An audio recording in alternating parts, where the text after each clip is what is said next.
There we go. There we go. That's what I was looking for.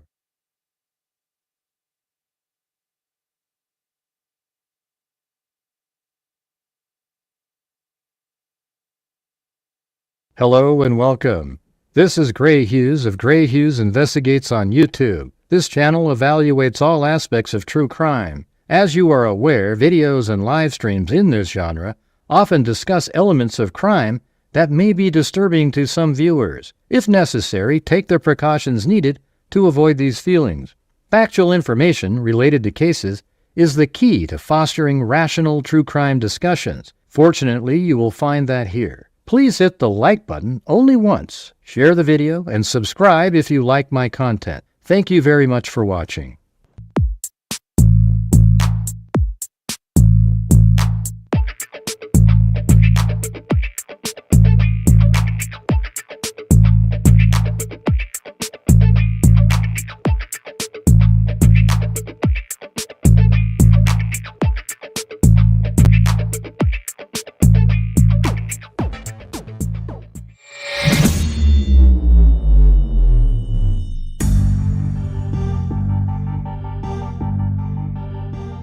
What's going... Oh, Jesus. What's going on over there with the dogs?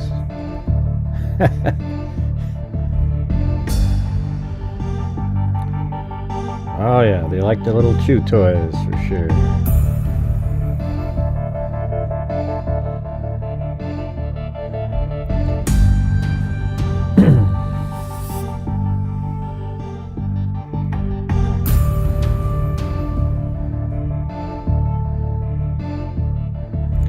Well, how's it going, everybody? It's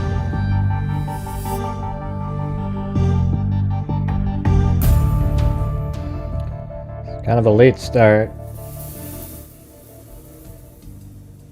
Thanks, Sandy Shirley, for the coffee earlier.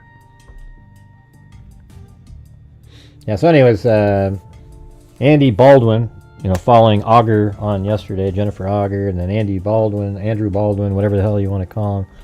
He was on Bob Motta's show again.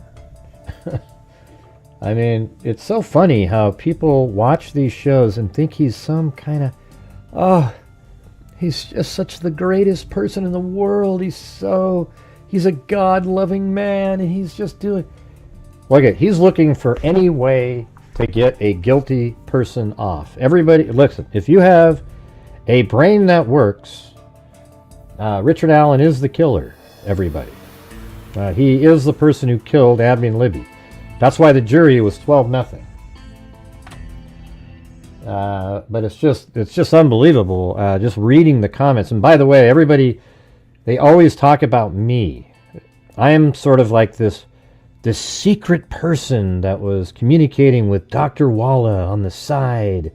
And she gave me secret information that only... I had in Dr. Walla. I don't know if you guys saw that or not, but I'd say my name was mentioned in there 200-300 times. And then I was blocked for merely saying hello one time. And one time I said, not blocked, but timed out over and over and over again. Because they don't want anybody in there that might say something opposing of what they believe. It's a cult. I mean, it's almost unbelievable. Now people could say that about any channel. Oh my God, but in here, people can say something. I'm just going to argue with you. It doesn't mean you can't say it. But you get blocked in here when you trash the channel as part of your argument. But I sat there, I literally watched, God, what time is it? Like 4 hours of that. And, I got to tell you, he admitted that exactly what I told you guys, that the Franks memorandum was put out to circumvent the gag order. Isn't that amazing, you guys? So that was a true statement. Now, he argued vehemently about people who think that the images were released intentionally. Like, for example, Mitch Westerman. Okay? They say, oh, yeah, I still, I forgave the guy. It was a really bad thing that he did and all that. And he's not taking any responsibility for it being put out there, and he's denying that it was put out there to sort of help prove their Frank's memorandum. I mean, yeah. Right. They wanted to show people that the crime scene images match what they had in the Frank's memorandum. And he's claiming that, Mitch Westerman just went in there and he took these photos, unbeknownst to him.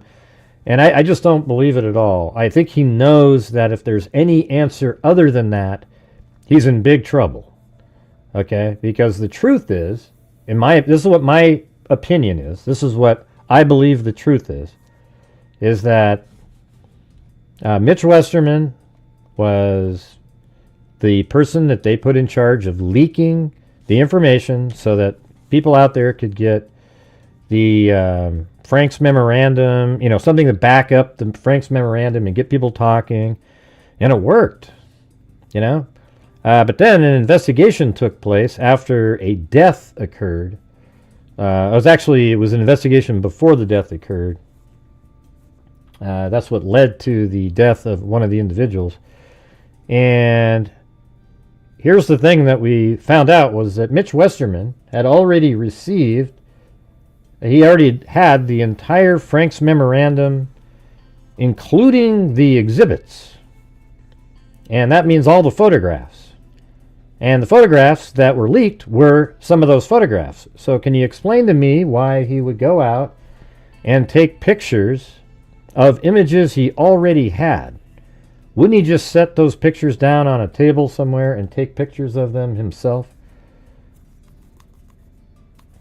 Yeah, because he already had them. There's no reason to break into an office and, not break in, but be in an office and take pictures. Doesn't make any sense. Yeah. Let's see.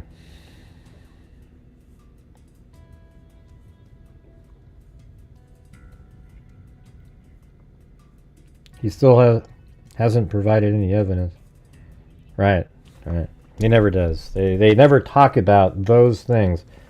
Whenever you watch these interviews, they don't talk about anything that's like, boom. How do you get out of that one?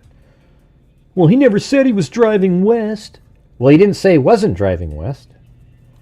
He said he normally would drive the longer route or something on, I don't know. I can't remember exactly how the wording was, but he never said he didn't drive west. And yeah, that's his vehicle driving by the Hoosier Harvest Store. It's obvious. He went a different direction there. I mean, I just, it's embarrassing watching just this weird love fest on there.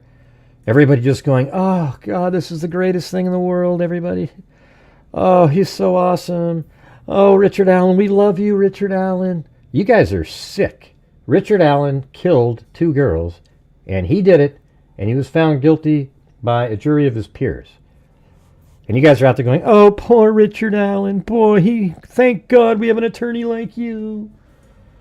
God, what if Richard Allen had killed your 2 daughters, and people are out there worshiping the guy? You guys are sick. I don't know, Julia, what do you care? Why didn't they put his mother on the stand to help dispute the timeline? Yeah, why didn't they have him come on and say, well, he didn't really come over at this time. But yeah, you guys got to go check it out. Yesterday, Augur at the 105 mark, somebody emailed me that. She said that, yeah, Richard Allen, he never came back to the crime scene to have unplugged it or to have plugged it in. Okay. All right, so he was there before then, right? Because you're saying he never came back to the crime scene. So what you're doing is you're admitting that he was there, he left, but he never came back. That's amazing. Hey, thanks so much.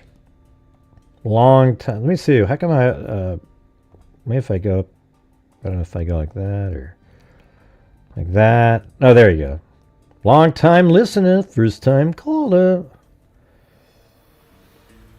Yeah.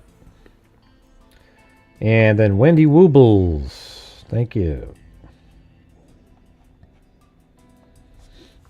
All right, look at that, you guys. We got 2 of them up there. I want to see what happens when when you reach the goal, apparently some animation shows up on the screen. I don't know what it is. We've never reached the goal. This little target thing at the top here. We've never actually reached that goal. There's like, I have $25 donations set up there, and apparently if you reach there, something happens on the screen. I don't know. That's what they say. Oh yeah, and then he was trying to insinuate. Yeah, so anybody was watching, I'd like to have you comment in the comments and let me know what you were thinking. Oh yeah. So then he was there one time. They were talking about a guy named Starrett that was an officer that was searching, and they make it sound like, well, you guys don't understand. It's only a 9-iron from the end of the bridge to the bank where the girls are found. Yeah, that's true. Yeah, I mean, I can probably do with a pitching wedge, but it's close. And they said that this guy Starrett said he searched the banks and they didn't find anything. Well, the clothing was in the water by the bank, but why would they be looking at the bank over there? See, the girls were on the bridge, and they took a photograph on the bridge, and why would anybody think that they went off the end of the bridge down and then across the creek north of them? Why would anybody think that they did that? You see what I'm saying? So I don't understand, and then I would think that you would check the bank by the bridge, underneath the bridge, and then downstream from it, because a lot of people thought they fell off. And then apparently they shined a bunch of light out there. Well, I'm sure as hell don't think they shined the light across the creek over there. How would you do it? Get on the private drive and then aim a light through the woods onto the... I can see being on the private drive and you aim a light underneath the bridge, but why would you do it across the creek? Right. They just went off on everything. Listen, these guys are unethical. Yes. He admitted that he tried to circumvent the gag order by putting out the Frank's memorandum. He admitted it. He just wouldn't admit the Westerman information. He wouldn't be honest. He wasn't honest with that part. Yeah, we have 37 likes, 130 people watching. Could you guys hit the like button for me, please?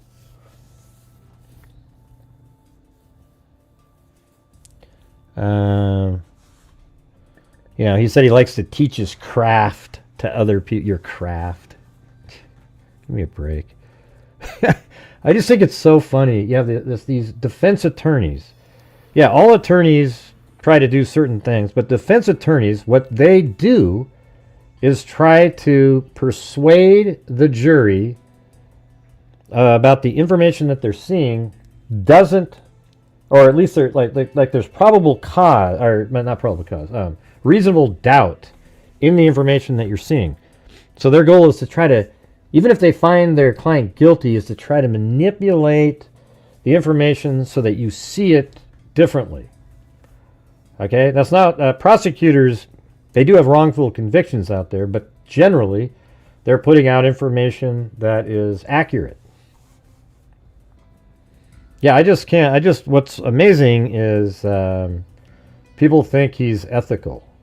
They broke the gag order twice. Yeah.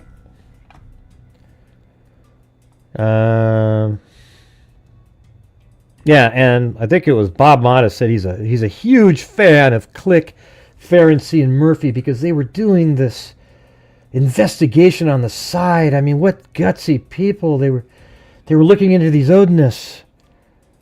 So they're just doing this on the side and not really ever collaborating with the Indiana State Police or the Delphi Police or the Carroll County Sheriff's Department. They're just over there doing this stuff and not saying, hey, does this jive? Or they asked the ones that, I guess only two of them are still out there. I think Murphy and Click. But Click was arrested just before trial for, doing some unethical stuff. Now, some people say, oh, see, look, they're trying to cover it up. They didn't want him to be talking there.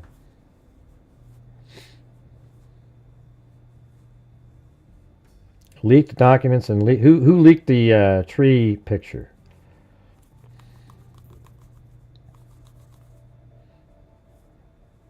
Yeah, they leaked the tree picture came out sort of late in like last year sometime. I think the defense leaked the tree picture, didn't they? Because they wanted to show the F. Who are you talking about, Julia? I don't know what that means. I have no idea what you're talking about. Well, I don't think so. I think the prosecution had. I don't think if he had skill, they would have won. I think the prosecution. I'd show you every time I go over the information, the animation. Richard Allen is bridge guy. Then once you know that he's bridge guy, because there's no way to not to be bridge guy. That's the problem with it. See, the defense, they could have probably done a better case, but they're just trapped because there's no way that he isn't bridge guy. All right, he has a craft. Yeah, he's just... Who'd want to learn that craft? Yeah, let's learn how to lose a case. That's awesome. And Holman, the lead, yeah, he was just trashing Holman over there. You know, like he's this big bully, doing this, that, and the other thing. And the whole chat trashes me the whole time. Here's the reality of the... I found out a long time, like in March of last year, 2024. So a year after Walla interviewed Richard Allen, another YouTuber told me, "Hey, Gray, hey, there's it sounds like that Richard Allen told one of his psychologists that he saw a van, and I think he even said a white van." And then we started trying to figure out what time Brad Weber might be coming home. We thought maybe like 3:30, and it turns out Richard Allen never said a white van. He said a van. And this is a year later. Now, I don't know where that person, it didn't come from Dr. Walla directly. I don't know Dr. Walla. I've never talked to Dr. Walla. I don't know anything about Dr. Walla. But what's so strange when you watch channels like that, and all the nut job conspiracy wackos in the channel, they're all talking about stuff like, I am working with the Patty family, coming up with we came up with this whole timeline stuff, and we're all working together. And that's what shows up in that chat. So that should be enough for you to realize that those people are nuts, okay?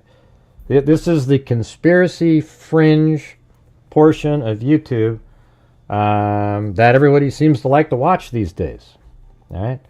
So if you're watching tonight, if you want to help support this channel, I would appreciate it. Maybe we could try to reach that goal at the top there. I want to see what that animation says, all right? Missy 6, 11 months, all right.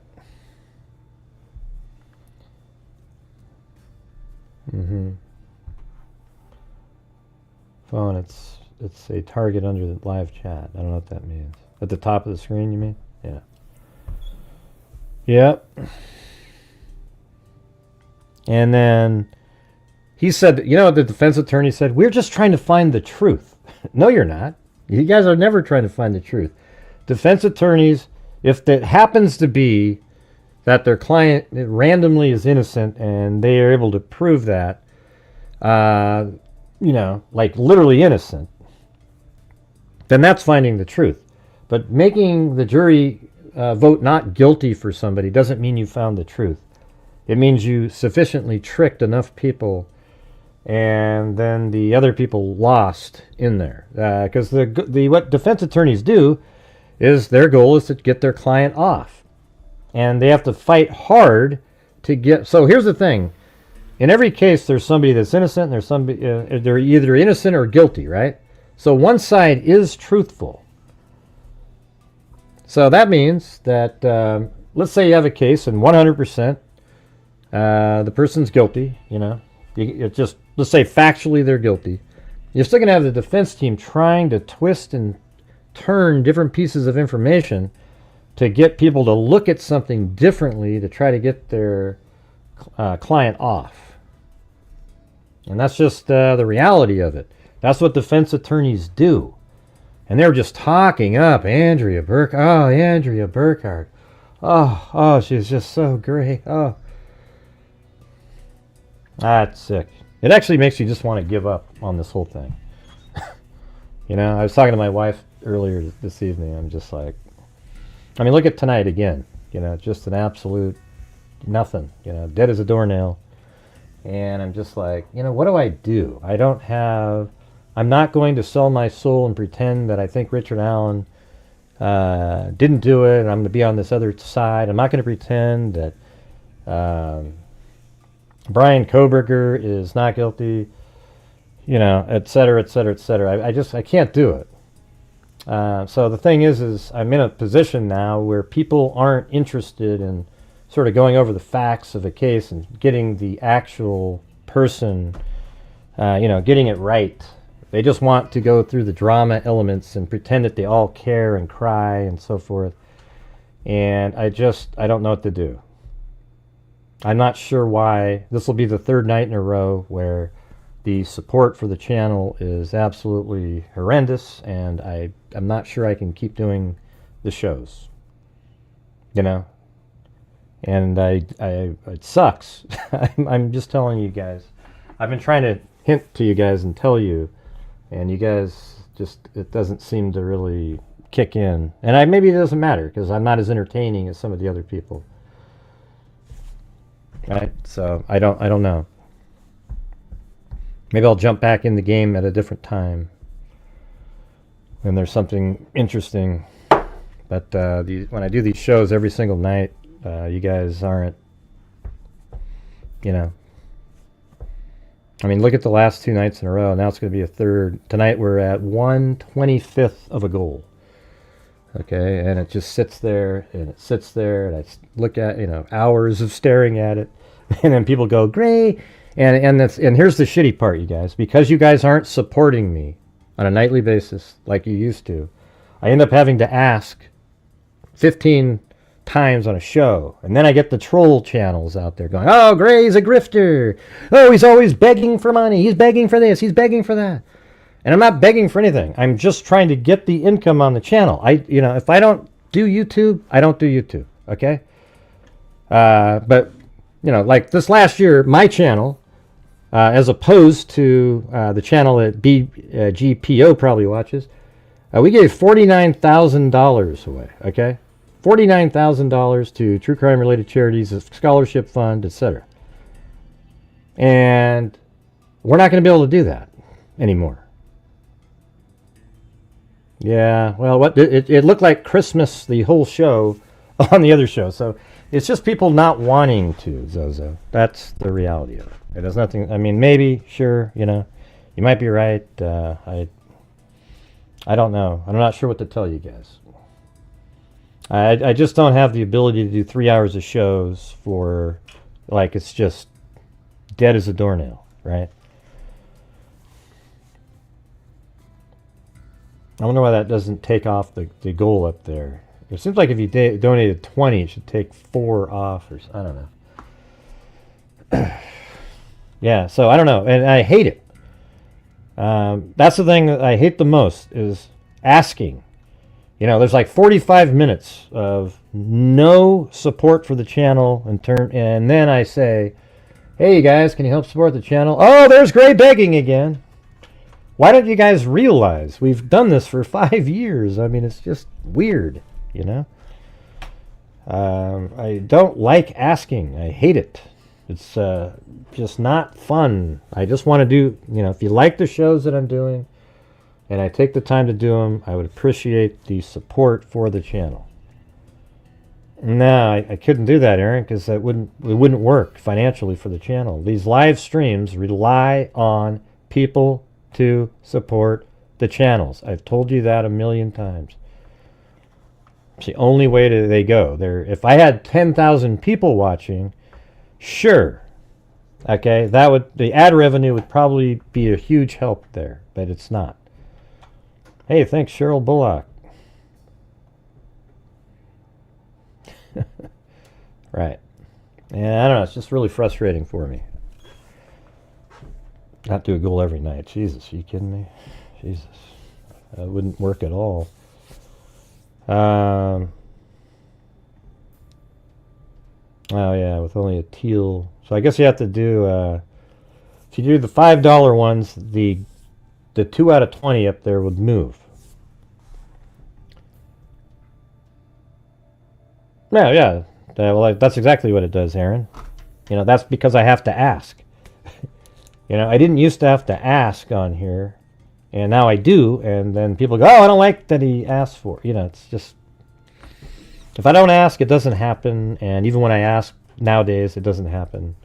So, I know I said that, Sandy. I thanked you at the beginning of the show. Yep.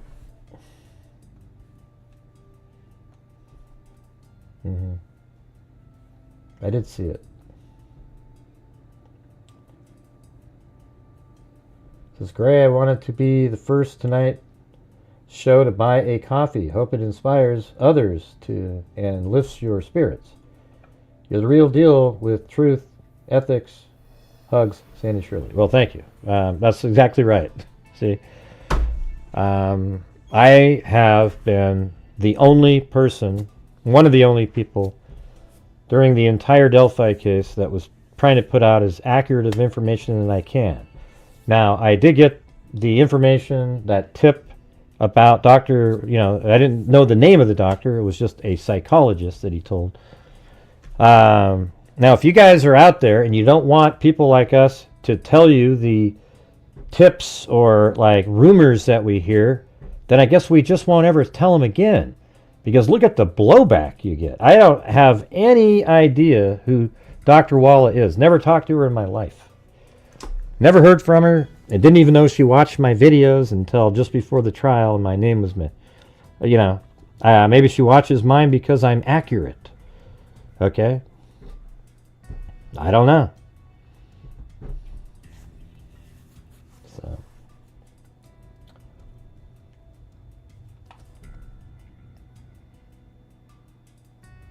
You have to click the target and the option. Oh, I see. All right.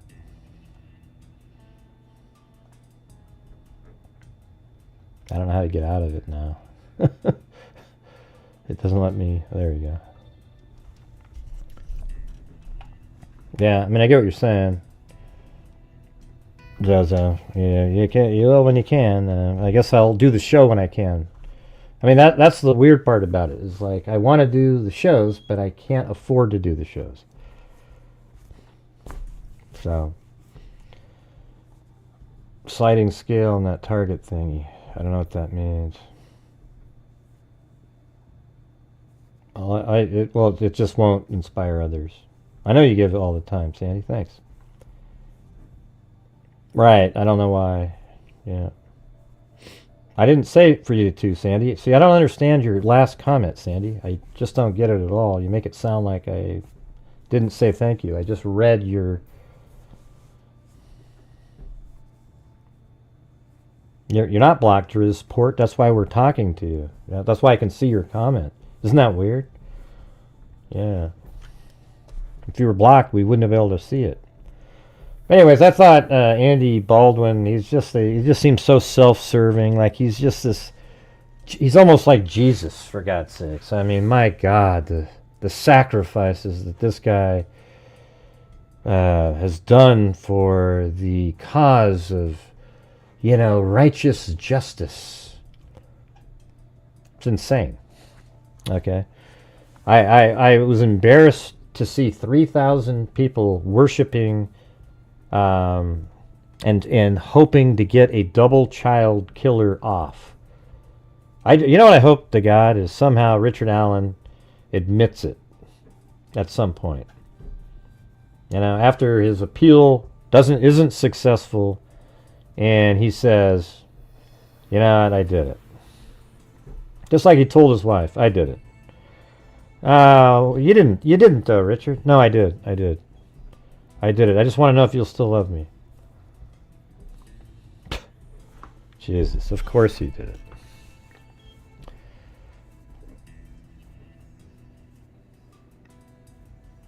Yeah, I don't know. Yeah, I never get posted out there. Nobody ever sees my account, my videos. Or I put out a video today that was really good. It went over each of the little elements. A lot of the elements that Augur was talking about wasn't seen by a soul. Maybe 1,000 people. I mean, just stupid.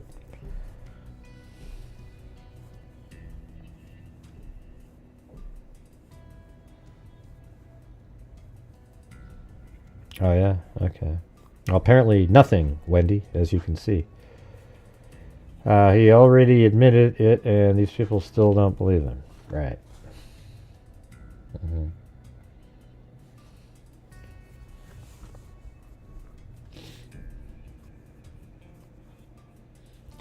Well, is there anybody that wants to come up and talk about it?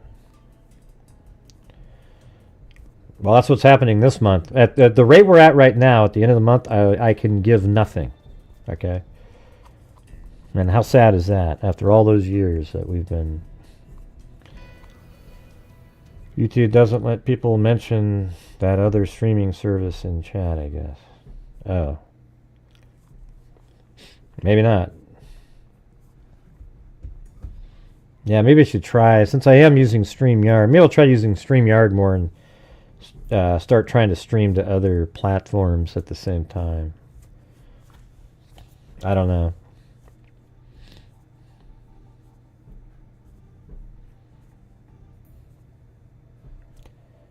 So let's see, I'll try again, everybody. If you're out there and you're watching this show and you want to help support the channel tonight, buy me a coffee or try to reach that the goal at the top of the screen, I would appreciate it.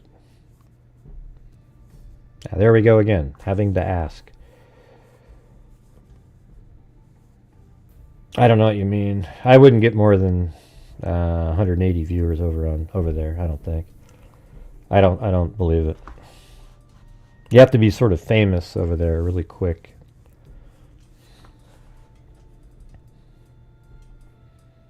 Rumble's another. It's like more of a. Seems like it was kind of a place where conservatives would do. I do have an account there, so maybe I could try it, I guess.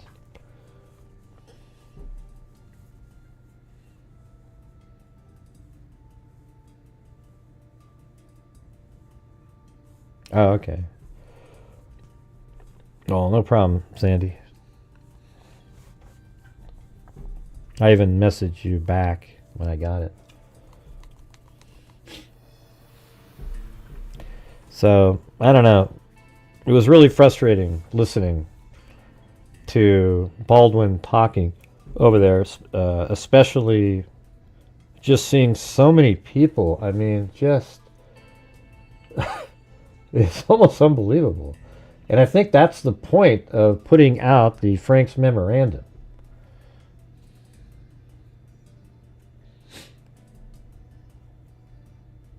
Hey, Danny, why are you here, Danny? I just saw you on the other stream trashing me over there. What are you doing here? I saw you over there. You're hilarious. You're over there absolutely trashing me into oblivion, and then you're over here now? Give me a break. Jesus.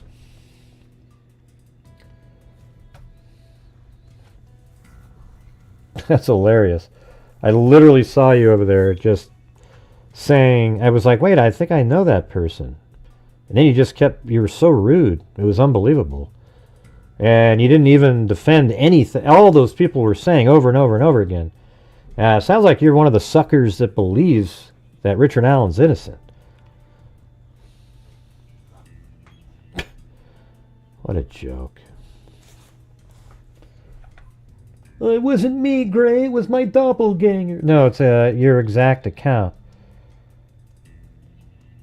No, Danny, that was you over there. I saw you on the stream with Baldwin, you were trashing me over and over and over again in there.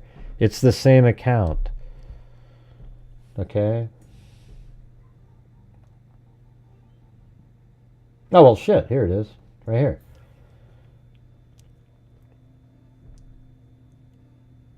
Look at right here. Here's Danny right here, you guys. Look.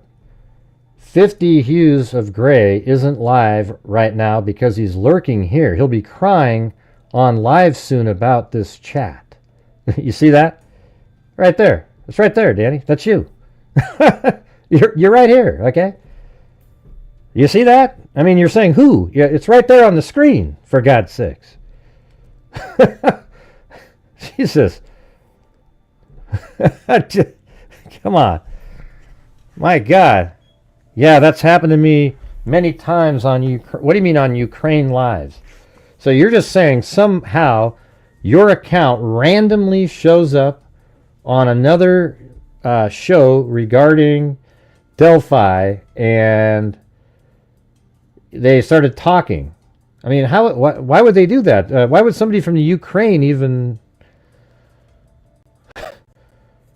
Come on. Well, I know that is true, Danny. That is true, what you just said. How about, hey, one of the mods, can you go over to that live stream and find one of Danny's comments and see if it's the same person? Because it does happen to me. I've had over 100 accounts with my picture and my name, and it's not me, and they comment all over the place. And I've had YouTube remove them all. I actually had a list of them for a long time. Hey, Truth Sleuth, can you go check to see, go over there and try to find, one of Danny's comments, and you see if that's her or not.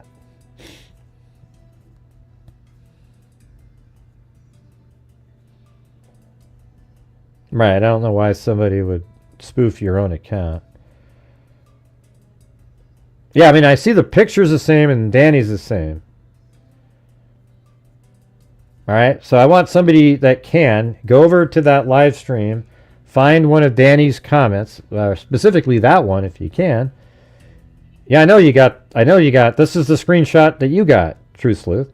What I'm saying is, what she's saying is it's somebody else's picture of her, and it does happen, because I've had it happen to me over 100 times, 150 even, where somebody takes a screenshot and they put it out there and it looks like it's your account.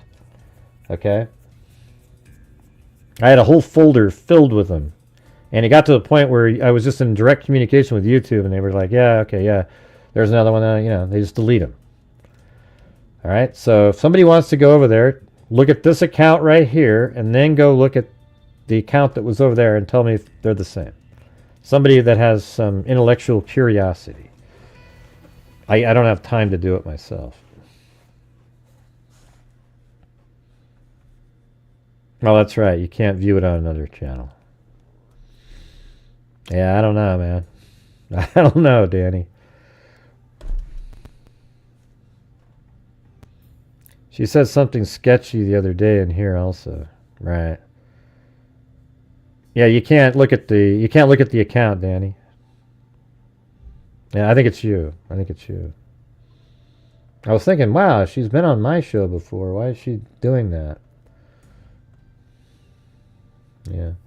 See, look at that. Like the bingo machine over there. Just 50 memberships there, 5 there. Over here, nothing. It's the same person. I know. Yeah. I don't know what to tell her. She won't admit it, because what she does is she hangs out with all the other trolls, and she thought it was so funny how she could just come in and out, and then now she's like, oh crap. You'll have to prove it to me that it's not, Danny. Other than that, I'm probably going to end up having to block you. Tell you what, if you tell me the truth, I won't block you. Phonies who take account profile pics. Right, I know. I've had it happen to me 100 times, minimum. It used to be where I had Zozo. She'd have to look them up for me because I couldn't find them the same way she did, and she'd go, "Hey, great, here's another 7 of them." It was hilarious. I mean, well, it wasn't funny because it took my time, but I was able to get them all removed. And hey, thanks, LA. I think we still just have only 2 of the things up there.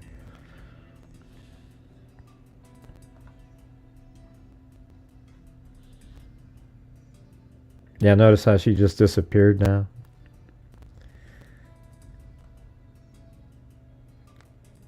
I mean, my count's easy because I have a check mark next to it. No, not yours. I was talking about Danny up there. Did you see that, what we were doing, LA? Up there with Danny? So Danny said that she came in here and was like, "Hey, where's the goal and everything?" And then I said, "I thought I just saw you trashing me on another channel." And then I showed this on the screen, and there she is right there, look. But she says that this is not really her. But look at all these other ones. If Gray leaked it, he got it from the Patty family. So all of a sudden the Patties know about the... they knew about Dr. Walla information too? You know? Gray, it's Gray. Gray did it. Gray did it. And I wasn't able to... you were able to check, Truth Sleuth? Right, why would somebody spoof your account, Danny? You would have had more views with how much the chat kept... Right, you'd think, wouldn't you? Here's the thing, the people that watch, you know, Bob Motta and all the Burkharts, they do not want to know what the truth is. They want to have the same information fed to them over and over again to confirm their bias that Richard Allen isn't the killer. If they ever heard, like, they ever sat here and watched, for example, the animation that I have here, there is no chance that when you're done with it, you'd go, oh, You know, you wouldn't let it go. You would actually know for certain that he is the guy.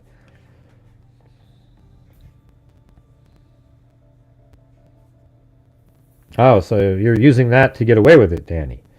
No, she wasn't. Mods can't check unless they're mods on that channel, so you're using that as your out. Okay. Right. Hey, well, at least he spoofed Jamie Hicks last night. Danny does it himself. What are you referring to, LA? He spoofed Jamie Hicks. I don't know what that means.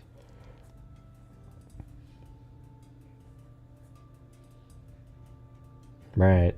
What do you guys think? If you were going to vote, do you think Danny is telling the truth here? I just have a hard time believing it. Why would the same Danny be watching another Delphi case and then somebody mimics her account for no reason at all? Yeah, I've been spoofed over 100 and something times for sure. You are an average viewer, Danny. I mean, who are you? Are you somebody? Never heard of you. Well, then you're an average viewer. You're just a regular person. I don't know you at all. Someone is in the business themselves of making spoof accounts and then accuses others. But they are the ones. Right.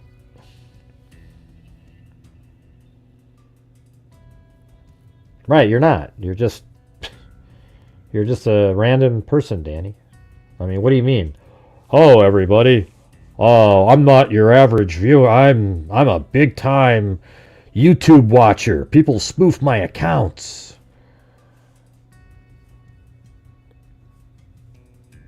Oh, well, that's... Well, it must be a shitty one, then. If you're a creator, you must be a crappy one. Alright, we'll just go ahead and put you on timeout. That's probably the main reason you want people to see your name. All right, have a good one. I don't have time for it. No, but only because her comments seem too personal on both pages for her to be a spoof. It's not a spoof account. Yeah, you can tell by the way she talks, even in here. Could you see that? Yeah.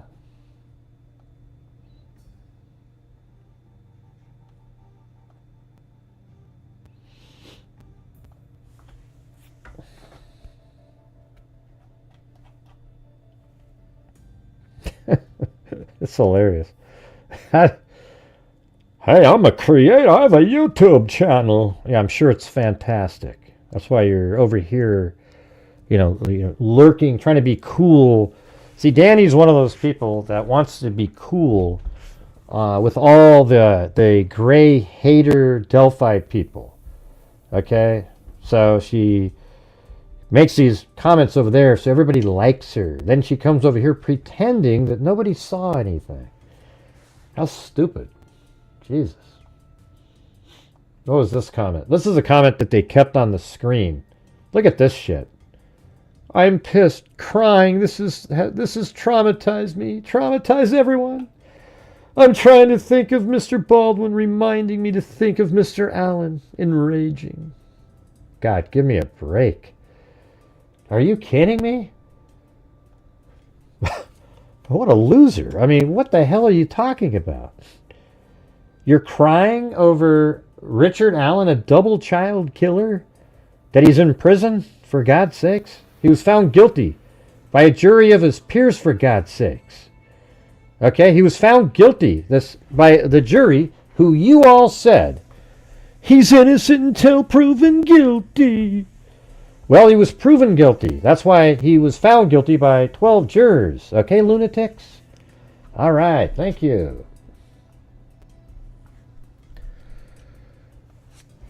Gray people don't like it when you don't think, Yeah, look, here's the thing is, I don't know how to be somebody that I'm not. All right? I'm not going to, when people go, oh, I feel bad for Richard Allen, I'm not going to go, oh, that's very sweet of you. I'm going to go, you're a lunatic, okay? That's what I'm going to say. I'm not going to pretend, everybody wants everybody to be, open to all sides and just everybody listening and just, ooh, it's so lovey-dovey-dovey. I can't do it, man. I can't do it. I just can't. The truth is when somebody is saying something that absolutely is not true, factually false, then I'm going to say something.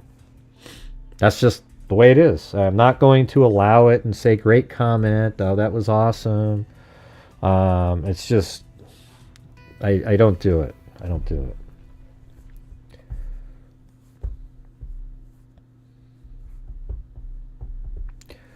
God, there was just so many just random things that they were talking about. What else were they talking about over there, True Sleuth?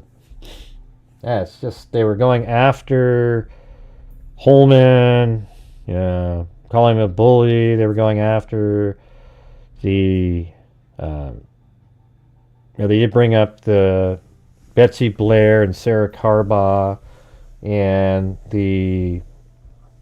why they needed to make a Frank's memorandum, because they saw information that in the probable cause it didn't jive with some of the comments that some of the people made. So they thought, well, hell, then Judge Gold wouldn't have ruled, or at least the original judge wouldn't have ruled the way he did, because if he had this other information, he may have ruled differently. And then they stuck in all this other stuff that has nothing to do with that. So if you brought up the Betsy Blair and the Sarah Carbaugh stuff, that would be in the Frank's memorandum. But you started putting in stuff about Odinists where there was no nexus between each one of the Odinists and the crime scene. So how does that jive when you say that, oh, if the judge had heard about this, They might have changed their mind. Well, she wouldn't hear about it because there's no nexus of it.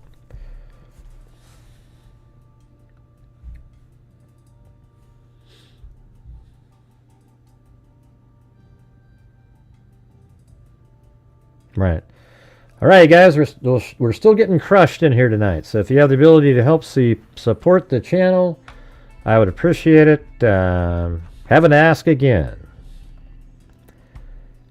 Let's see. There were a couple oops moments that I bet they wish weren't recorded. Who? What are you talking about? Tonight, you mean? On the show? Or? I mean, you guys should go back and watch... the Jennifer Auger, like an hour and 5 minutes in, where she says, you know, they were talking about the phone jack being put in and setting off the headphones. Well, here's the thing is, in that comment she made, she said something to the effect of, well, how, you know, we know it can't be Richard Allen because he didn't go back there. He didn't go back there at that time. Okay, well, so you're saying he was there earlier, though, right? Like he was there, but he just didn't go back later to be able to put the jack in. Oops. Yeah.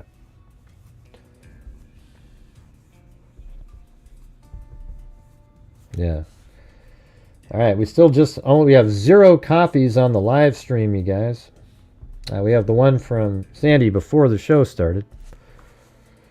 Why would a killer need to use the earplug sound? Oh, I said it in my video today, everybody. If you haven't watched the video today, then forget it, okay? I made a video today. I discussed how the phone never moved, and yet the jack was plugged into, okay? However, I have a document that shows that... Here, let me do these again. You know, for all the lazy people who didn't go watch the freaking video that I made specifically today. Let's see. Where the hell is it? Maybe that was on yesterday's 7th, maybe. Yeah. So here we go. It says a Snapchat image. Well, I'm just randomly speaking, The Saint. I don't know if you watched any of it or not. All right, let me do the 2 points. So they say that there was no, the image was not in the image cache, right? So they say Abby's image was not in the image cache, therefore somebody else must have taken the image. It says, well, well, I don't know if it's laziness or not. I'm just really frustrated that people don't watch. You know, you can get a jackass that puts a video out, gets 12,000 views. I put a video out with thought in it, 1,000. So I don't really want to listen to it. I get really frustrated. I think it sucks that you guys, you know, at least all of you aren't watching the videos and sharing the videos and making sure that we can get enough views on these suckers. All right? All right. I'm just really frustrated with the whole YouTube experience currently. I mean, look at tonight's show again. It's just a third night in a row. We're not even going to come close. It's not good. A Snapchat image might not appear in the cache because it was never saved there in the first place. And this is it right here. Look at it. Either due to the image being deleted before it could be cached, the user having setting to limit caching, or because the image was originally viewed as a live snap. So that's probably what it is. It was just put out there as a live snap that is designed to disappear immediately after being viewed. So you put it out there, it's viewed, and then it disappears. Doesn't that just sound like that's the answer, you guys? Yeah, well, thanks, The Saint. Doesn't that sound like that's the answer? Who was what sent to? What are you talking about? That is the answer right there. She did a live snap. It was viewed. Boom. Deleted. Okay? Simple. Then on the cell phone where there's something plugged into the jack.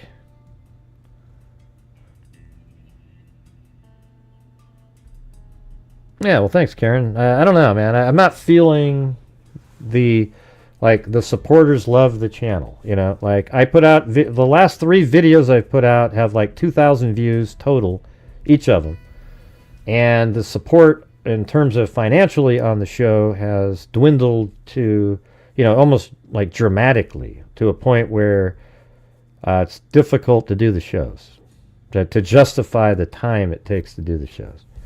I could be doing something else. So, something either has to change there, or, I'm not really sure what the other part is. So anyways, right here it says, yes, I asked, I think I did it on Google, I asked the question, can water make a cell phone jack seem activated? And it said, yes, water can make a cell phone jack seem activated because even a small amount of moisture in the jack can create a connection between the phone's internal circuitry, potentially triggering a response as if a headphone plug were inserted, causing audio issues or preventing proper sound output. So, you see that? Yeah, you're not understanding, Paulette Leonard. I'm not talking about you guys specifically. I can't, right now there's 200 people watching. If I got 200 views per video, I wouldn't be able to do it. I can't even do it like this. Yeah, it doesn't matter who it was sent to, Cindy. It's just sent out there. It's like, hey, everybody, here's my picture. Anyways, let's see. Yes, water can make a cell phone, and it doesn't matter who it was sent to. It's just an image. Like, hey, here's a picture. Maybe it goes out onto your account as a live, and then people look at it, and then it's gone after a bit. Yeah, it's just out there. I don't know what, it's just...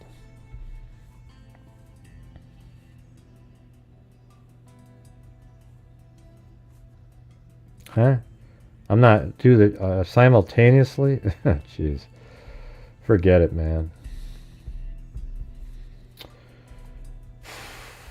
I just don't know why you guys aren't supporting the channel the same way. I don't know what else to ask you. I mean, just even like I always say, like people said, like if everybody did $1, we would make the goals and be able to keep moving forward. But it's not happening. It's just sort of a... I mean, even when I ask, it's just dead quiet, nothing. So it gets even more demoralizing when you say, hey, everybody, if you can help support the channel tonight. And then it's just dead as a doornail. It's like, wow. Let's see. It was Snap that disappeared. It would have... No, you're wrong, Cindy. It's just sent out. Yeah, you can do either one. She just probably posted it on her account. People saw it, and then it got deleted. Hey, thanks, Karen. She said, your biggest supporters are here. Yeah, I know. The biggest supporters are here. That's not what I'm talking about. Like what Paulette said a minute ago isn't what I'm saying.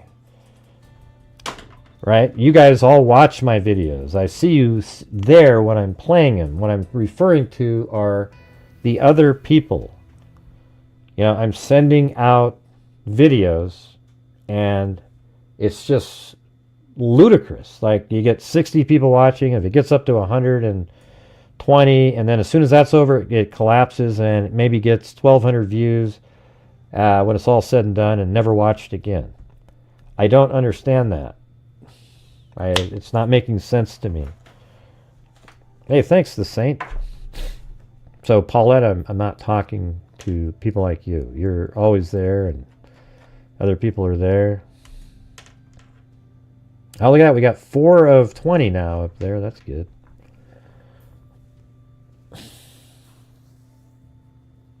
And there are 8 people that donated 100 each. Yeah, I think I do remember that time. It was just such a weird moment.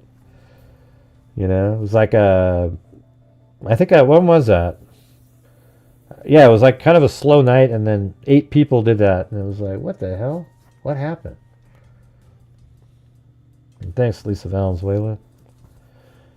But look at this part right here on the water jack. All right, check it out. This is crazy. It makes so much sense. It's almost unbelievable, you guys. So whenever you hear these clowns talking about how somebody must have shown up later at night and tried to plug in a jack and then they pulled it out later, they're full of crap, okay? Listen to this. Thanks, Wendy Wibbles. Yes, water can make a cell phone jack seem activated because even a small amount of moisture in the jack can create a connection between the phone's internal circuitry, potentially triggering a response as if a headphone plug was inserted, causing audio issues or preventing proper sound output. Isn't that exactly what's happening here? I mean, it's insane, right? And then down here it said, what to do if, well, we don't need to know that one. Right here it says, conductive nature of water. Water acts as a conductor, allowing electricity to flow through it, which can inadvertently activate the phone's headphone jack circuitry. That's it, man. You are freaking amazing, Karen. I appreciate you. Sometimes you're sort of like a sister to Cindy or something. Look at that, 7 to 20. I want to see what the animation is, you guys. And then watch this one. So that's the first part of the question, but then I dug further and I said, well, how about it being unplugged? Can water, like how does that happen? And it said, yes, a cell phone data, or I'm not sure why it says a cell phone data. Oh, come on, Julia Burns. Jesus. Come on, we're get 7 more now. Anyways, thank you so much. Thank you. Wendy, let me go up to the ones up here. See, this sort of feels normal-ish right here. Karen and The Saint and Paulette Leonard, who's her and where's she tonight? Let's see, Wendy Wibbles, and then Karen, and then Julia Burns. Wow, thank you so much. Oh, and then Dre and Wendy Wibbles. Okay, look at that, 9 to 20. Can we do it? Now check it out. I'm going to read the second part. You guys, listen to this. Yes, a cell phone data can show that it's plugged into a jack due to water damage, even if no physical jack is inserted. And this indication can later disappear as water dries out, making it appear as if the jack was removed. I mean, my God, you guys. Listen to that. Freak visors? Which one? I do have the... like, what do you mean, a visor with my logo on it, or what? How about just GHI? Something like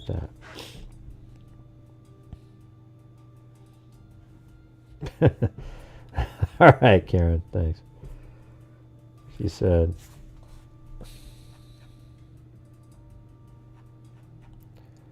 Look at that, we're at 10 though. I've never seen what it does up there. Yes, GHI visors. I haven't found any good quality ones. Like, I like the one that I wear sometimes. I was told to not wear my hat because I got a haircut and they wanted to see my hairline is definitely getting higher though, I can tell you that. My forehead used to not be quite as big. I think when I was 30 something it was quite a bit lower.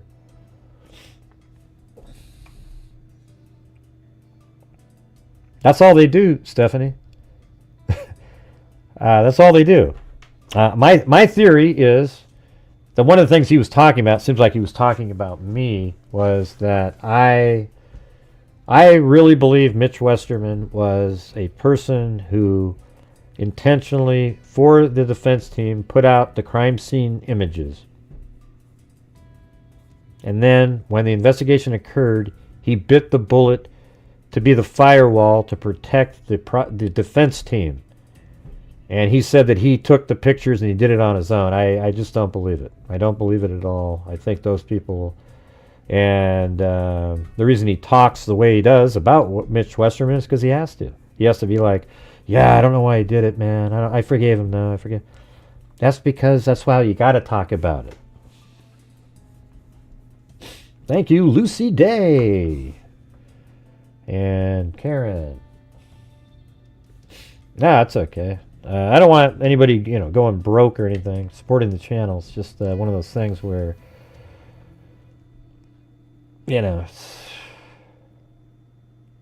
Hey, thanks, Denise Miller. So does this answer the question right here, you guys? Like, isn't this really it right here? The two things that I just told you completely debunk the crap out of the two of the big things that they always talk about. How come this isn't being talked about? Why doesn't Bob Motta bring up this exact same thing on his show? And you know why he doesn't do it? Because it hurts the case that they want so badly to keep going on. Yeah, he did say that. He did say that tonight. Right? Are you there, Truth Sleuth?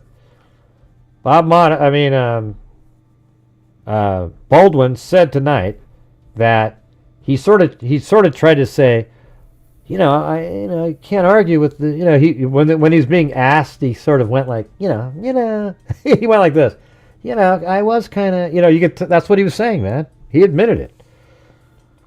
It's crazy. What do you mean you can't see my face?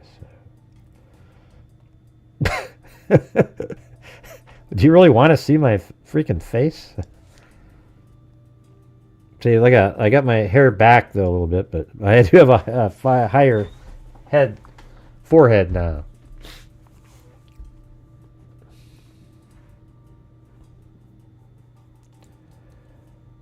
Hey, thanks, Angel Bear and Camden Edwards. Look at that, 12 of 20 up there. I don't even know what the animation is, but they say that there's supposed to be one.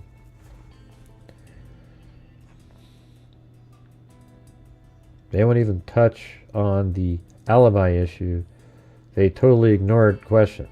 Right, that's what Truth Sleuth says all the time. I say the same thing just differently. They don't ever talk about the alibi. They don't ever talk about the timing of Richard Allen and the three girls, because they know it sounds stupid to say, well, there's another set of three girls that nobody ever saw at exactly the same place where Richard Allen said he saw the same three girls. Richard Allen says he saw three girls, but the defense wants you to believe that was at noon when he got there. Okay, so there was another set of three girls that saw him in exactly the same place wearing the same type of clothing, and they never came forward. But that was a lie, because those same three girls walked the trails from the three girls that actually saw Richard Allen got there at 12:15 and left at 1:30 something. And they were there the whole time and did not see him. Thank you, the Saint. Well, thanks, KK. I don't know.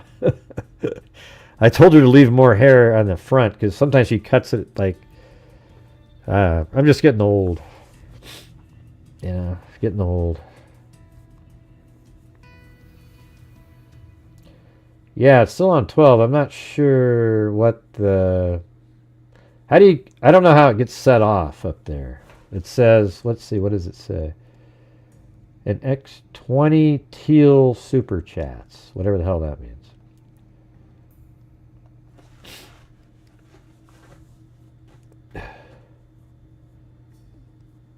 Yeah, I guess so. I'm not sure what that means. We're never getting older. Okay.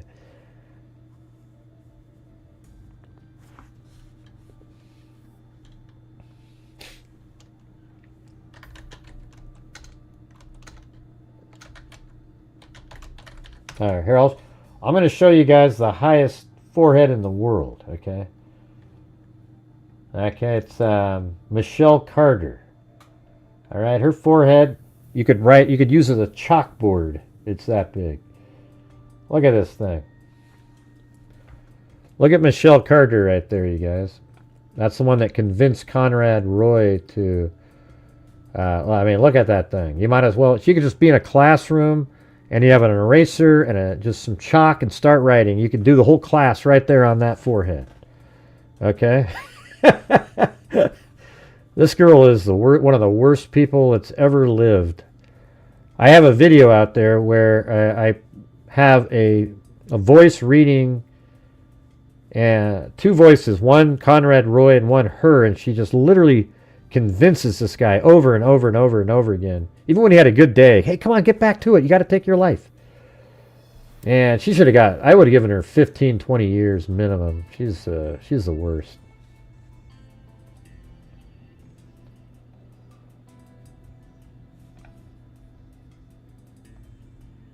Hey, thanks Camden Edward for the buy me a coffee. And Lisa Valens, Waitla. 13. Did that go up there? Yeah, now it's 13 out of 20. Not a 4-head. It's a 5-head. It's a 5-head, everybody. There we go. All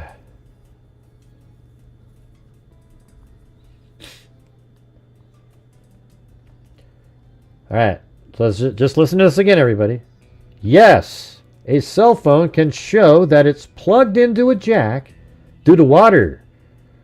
It says water damage, but it just means water in there, even if no physical jack is inserted into the phone. And this indication can later disappear as the water dries out, making it appear as if the jack was removed. This is because the phone's internal sensors detect moisture in the charging port, interpreting it as a connection, which can then be registered as unplugged once the moisture evaporates. I mean, is that just... That's it, right, you guys? So you got that one, and then we went over the Snapchat, why it wasn't in the cache. These two things are completely debunked, and the answer is known. Okay? But you won't hear that on Bob Motta's channel, or Andrea Burkhardt, or Lawyer Lee, or any of those people, because it doesn't fit the story that they want you to believe in. It just doesn't fit. Hey, thanks Lucy Day and Linda Howe, as in Linda Molden Howe of the Cattle Mutilations and Crop Circles. Yeah, it's really kind of almost simple, right? The same, like, oh, that makes sense. Like when you look at it, you just go, oh yeah, that makes sense. And thank you guys for, getting us a little bit out of the slumber we've been in. Just really a slump. If we get another 32 in here, I'll donate the 5 memberships again. Can you believe that? We'd actually get to that point. And maybe if you guys can do that, you can get to the 20 out of 20 so we can see what this animation is. I've never seen it.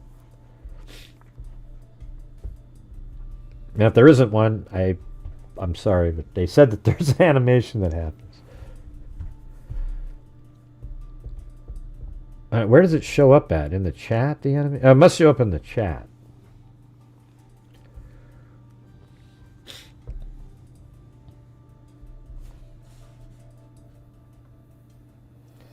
So that's debunked. What else we got? So who else was in here that watched the show? What are some of the elements? I mean, he doesn't seem like a mean person or anything like that. He just seems like he's a defense attorney. They'll do whatever it takes, which, you want that on your side. But that's not... Oh, look at what Julia Burns said. She said if we get to 2020, she'll do an additional 20. Come on, you guys. We just got to get to the six more of those up there. Hell, I'd almost have to get them myself. Yeah, I understand it.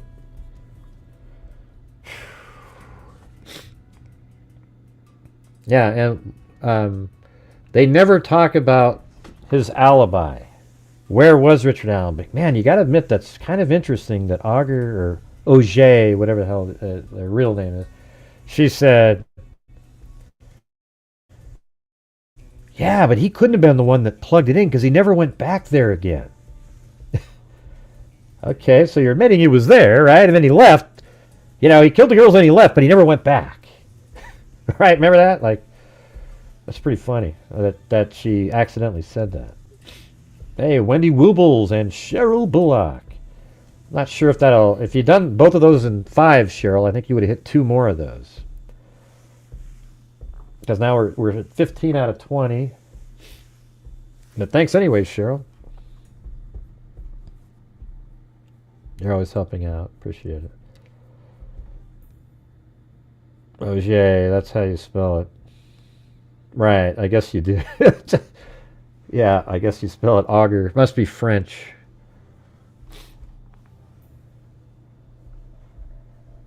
Yep, there's Sandy Shirley. There it is, 16. Let's see what happens.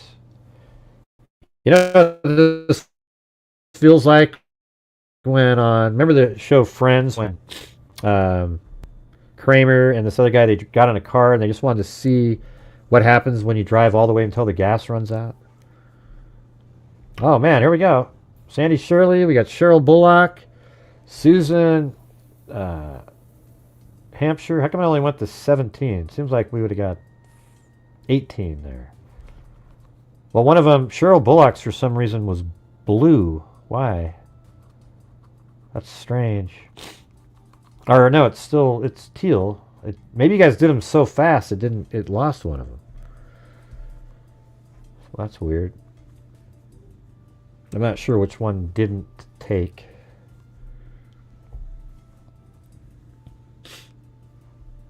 You have to click the you have to click the target button and then do it? Oh. What do you mean? So what do? You click on it?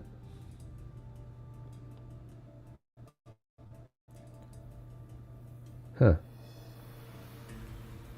I don't know. When I click on it, it doesn't do anything. It just shows what we're at. You know, that's it.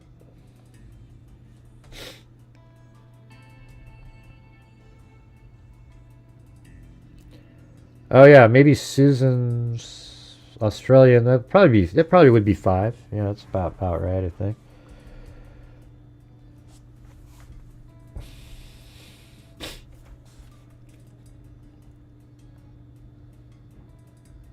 Remember for 30 months, 1.88.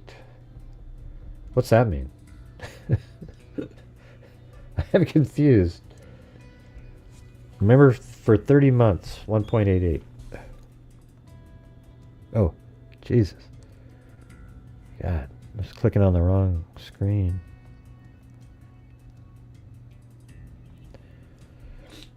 All right, so if there's anybody out, is there anybody out here watching right now that doesn't normally watch this channel? Anybody? I know we don't have a lot of people here, but maybe there's somebody that doesn't normally... Like you were watching Bob Motta's show and you came over here to check it out. I want to see if there's anybody in here. Yeah, you guys, let's get to the 2020. We are 3 short. In fact, well, we have no new channel members tonight.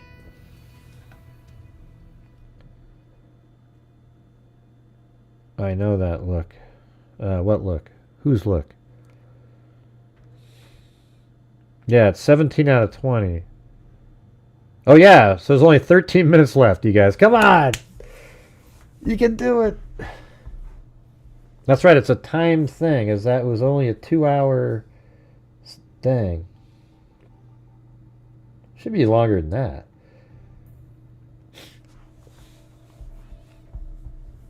I might have said it too early or something before the show started. Mike said law enforcement have proven Richard Allen's second timeline as a lie. No, I'm the one. Well, I proved it over here too. I actually sent them a message saying, "Hey, those 3 girls also prove his second timeline is wrong." And one of them said, oh, they said thank you.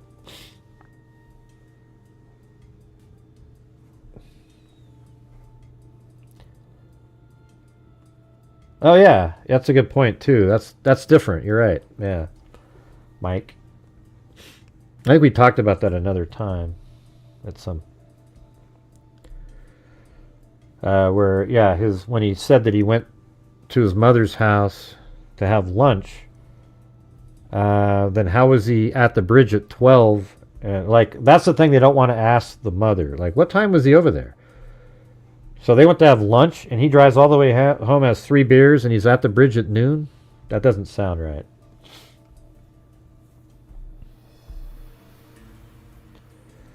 All right. 2 more to go, you guys. 2 more to go.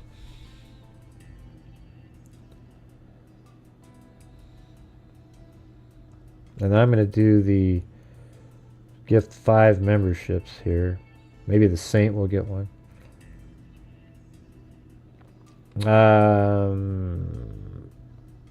What are you intrigued by? What happens on the animation?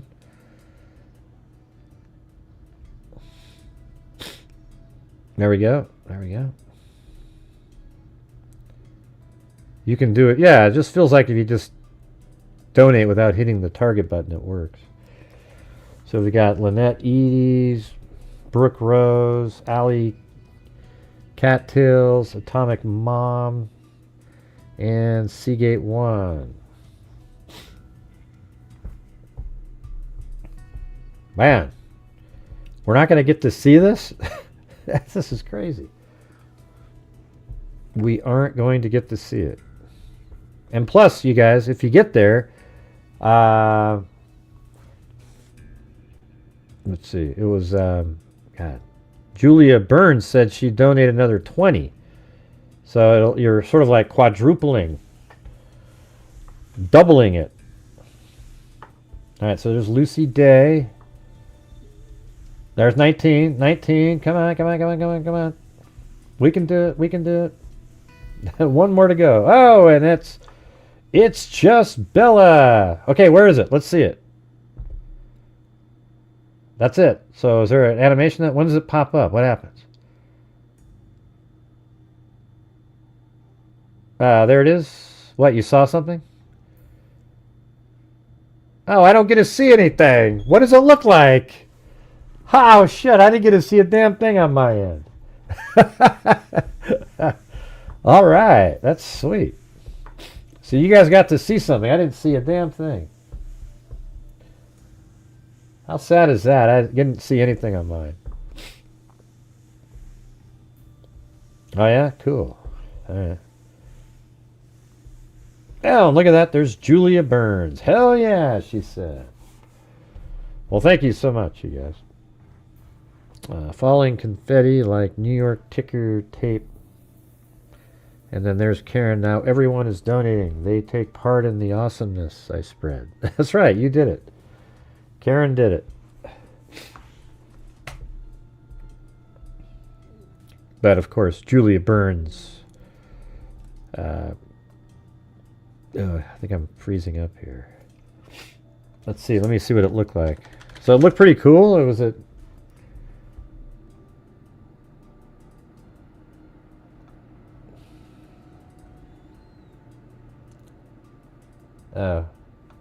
Where is it? Crystal? Julia topped it off. Whoop. Yeah, that was cool. It says Seagull, then says 1 extra. Yeah, so there we go. Now we're on here another hour, see? But I thought she said that there was confetti flying around. Oh, okay. It wasn't amazing or anything? Yeah, it didn't show up on my end. Let's see. Oh, it shows up in the goal thing.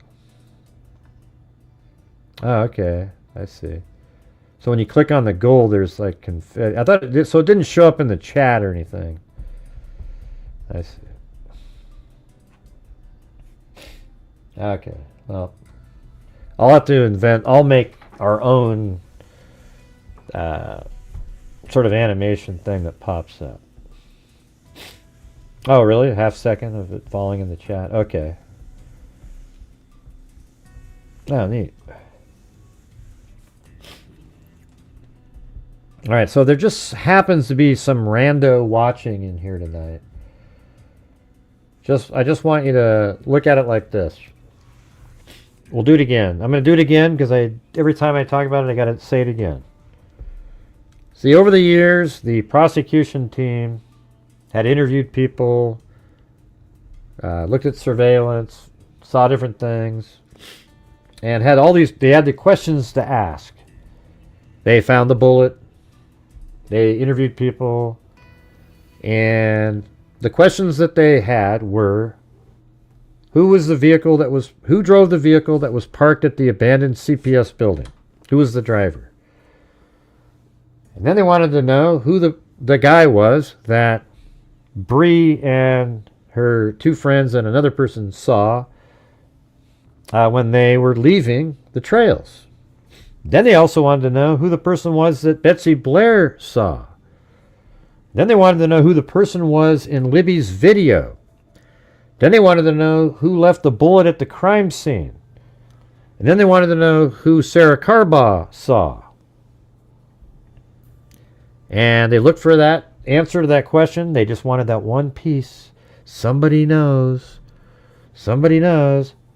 And it turns out they had that information a mere 4 days after the murders. They had the answer to the question, but it never made it to the right person. Then, years later, Kathy Shank, while organizing the documents and filing them in a different way, while doing that, had sort of like these loose sheets or something, and then found the handwritten, like the note that said, hey, talk to Richard Allen, or it was Richard Allen Whiteside or something like that, because he lives on Whiteman, lives on Whiteman Drive. And she was able to determine that it was Richard Allen living on Whiteman Drive. And it said that Richard Allen was there from 1:30 to 3:30. He saw 3 girls. He walked to the bridge. He was looking at his stock tickers. And that was it. And they got his IMEI number. And it never made it to the right person. But Kathy Shank found this. And then she knew of the girls who had seen a guy. So she was like, wow, they might have seen the same person. And they had already said that that person they saw was the same person in Libby's video.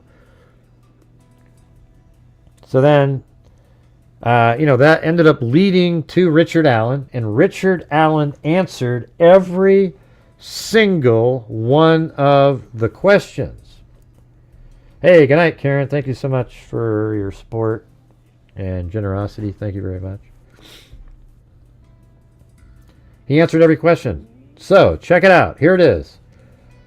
Here's how it works. The 3 girls, they were at the bridge at 12:43. However, they were actually over here at 12:15 and walked this way and never saw Richard Allen, clearing the area of him being there at that time. So they walked this way and they went to a bench. They were at a bench right here at 126.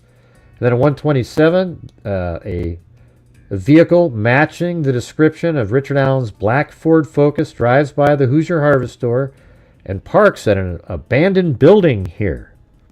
So it parked right there. And he even pointed to that on a map, and it's literally the only old building or anything like that that you would call that you could park at, because this is all private property, the other stuff. So he parks, gets out. That would probably be, gets out of his car at 129 or so. And then he gets out and he walks this direction, and just after getting to the Freedom Bridge and the wood line here, he passes the 4 girls. 3 of them are witnesses. And he said he saw 3 girls. So he passes them, and they have varying descriptions, just in their recollection, like all black. One said blue jeans, blue jacket. One said like a dark blue coat, a blue jean. They were all 3 different, but they all saw one person, right? And then when they were shown a picture of the bridge guy, they all said, yep, that's who we saw. All right? So Richard Allen himself said he saw those same 3 girls.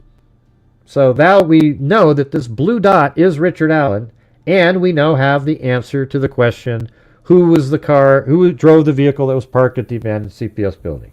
That's Richard Allen. Then Richard Allen continued down the trails. It takes 11 minutes walking quickly to get to the start of the bridge. So that would put him over here at probably 144 at the bridge. And then if you look up here, Betsy Blair drives underneath State Road 25 and sees the 4 girls walking above, then comes around, passes the Hoosier Harvest Store, and gets out of her car about 147 in some odd seconds, which means that Richard Allen would have no time to get from here past over in this area so that Betsy Blair, when she started walking, wouldn't see him. So Richard Allen is trapped in this area over here. Betsy Blair continues walking over there, and she likely gets to the bridge at 154 or so. Then turns around and then passes Abby and Libby at about 158. Or 157, let's say. Then Abby and Libby would get to the start of the bridge at about 2. I mean, it's so perfect. It's almost amazing, right? 2 o'clock. And Richard Allen's still standing there. And at 2:04, Libby takes a picture of the entire length of the bridge. Maybe it was 2:03. I can't remember the exact time. It might have been 2:02, 2:03. But she takes a full-length picture of the whole bridge. And I think it might have been 2:04, I think. And then at 2:07, takes a shot of Abby, which was never found on the phone because it was one of those ones that was just once it was viewed, it was deleted and never made it into the cache. And then Richard Allen, and then Betsy Blair walks all the way over here, never sees Richard Allen, walks all the way here, never sees him. From here, she would have seen him if he was walking this direction because he wasn't there. He was still where the girls were. In fact, he was almost on the other side of the bridge as Betsy Blair got into her vehicle and drove away.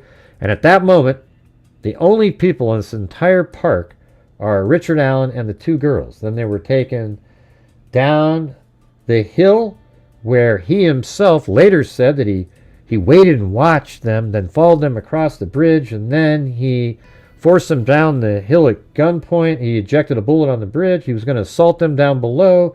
And then a van drove by, and it scared him, so he took the girls across the creek over here where he assaulted them, or he was going to assault them down below, but he took them across the creek. And my opinion is that's where he continued to do what he was doing. But he said that he killed them out of selfishness to protect himself, and he killed them. He did it in a way that so they wouldn't suffer, and then he covered them with branches, and then he left the area not on a trail, and he made his way back to his car, and he went and lived his life. Okay? And at the crime scene, he left a bullet, a full bullet, full cartridge, and that's the one he ejected, and they were able to match it to Richard Allen's Sig Sauer P226. So that Richard Allen is locked in as bridge guy. See, he has to be, if you just go back to here, Richard Allen has to be the guy right now. He passed the girls, he admits it. He went to the bridge. That means Betsy Blair had to see Richard Allen, and that means Abby and Libby were going to be running into Richard Allen. And therefore, and the bullet at the crime scene was matched to Richard Allen's gun. Therefore, the bridge guy is Richard Allen. And Richard Allen himself admits to being bridge guy in a confession with only information the killer would know.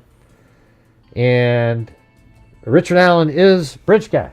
He is the killer, everybody. He answered every single question that law enforcement had. There you go. How about that? Was there anybody out there that hadn't seen that before? I'm sure you've all seen it 100 times. Why you do what you do, even when it seems pointless. Yeah, well, it seems like I used to have like nights, like tonight's night in total was sort of like a normal night. 2 months, like a month and a half ago. It was just normal, like, you know. So when you say a night, you know, it's like, I don't know. It feels like it was sort of normal before. So, did you catch the part in the interview about the detective putting his foot in his mouth during cross in regards to his initial not recorded convo with the guy driving the white van? No, no. I don't. I mean, which part?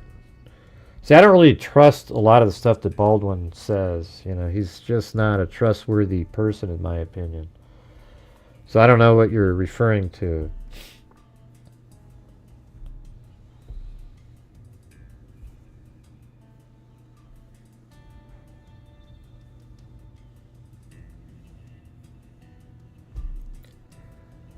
We even have a couple of new folks who are learning, so this is good. Oh, anybody? Anybody in here? Did you see what I just saw? This is no nonsense channel for sure. Oh, there you go, Robbie Brown. All right, what I just showed you right there should be, it's irrefutable information. You know, and then listen to this right here. When Richard Allen was questioned by, I think, Liggett, and he said, hey, is this you in this picture, Richard? You know what his answer was? No. If the girl took that picture, it's not me. That's, you know what that's really just saying out loud? Yes, that's me, but if the girl took it, I can't tell you that it's me because it would look like I'm guilty. Yeah. So what he's really saying is, yes, the picture that Libby took is me. Or, yes, that would be me if somebody other than the girl took the picture. That's like somebody that knows it looks like them but doesn't really have a great answer to come back with because they know it's them.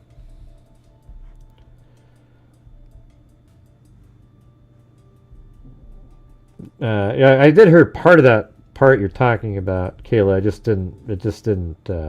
What did they say? In regards to the initial not recorded convo with the guy driving the white van. I don't know what he said. How did he stick his foot in his mouth? I wonder where, I'd love to have McClellan do the same thing that these clown defense attorneys are doing. They shouldn't really actually be out there. Investigators and detectives, that seems normal, but it's weird that his attorneys are out there speaking.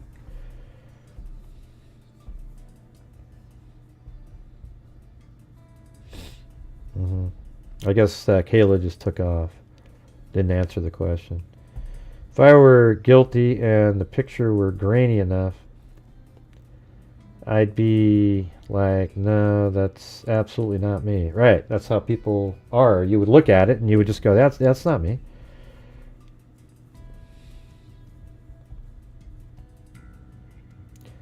Yeah, let's see what an extra hour means. That's right, let's go. Let's keep going. Let's have one of those better nights, the ones where I can go, oh, okay, whew. Make up for the 2 in a row. Like 2 nights in a row were equivalent to just a normal night. Just sort of an average normal night used to be. So I guess you can have those, I guess. If I were guilty... So I guess Kayla just came in here to try to see, they didn't listen to everything. Look at that. They didn't know that this attorney guy came in there and he...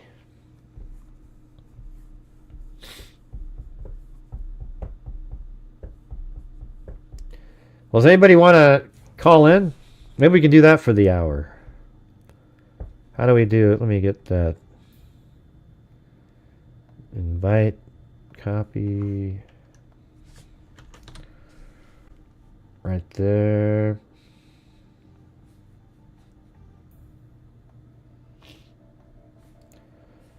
There it is.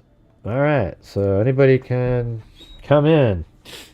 Let's see what your thoughts were. Yeah, I don't think Kyla really gave a damn what we were really talking about. See, they want the van story, the information that only the killer would know regarding the van. They want that to be... Oh, and he definitely mentioned that he didn't even know about the van before people on the internet knew about the van. Well, he's probably referring to me, but I was told by somebody else about the van. And I don't know Dr. Walla. So these people, that's all they spend their time. They don't care what the truth is. They'll just keep repeating the same thing over and over and over again.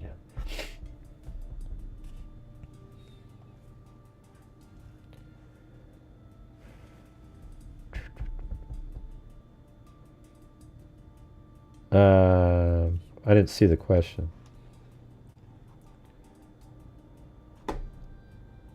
Does the old lady and her friend still come here? Yeah, you're talking about Lillian? Yeah, she's here sometimes.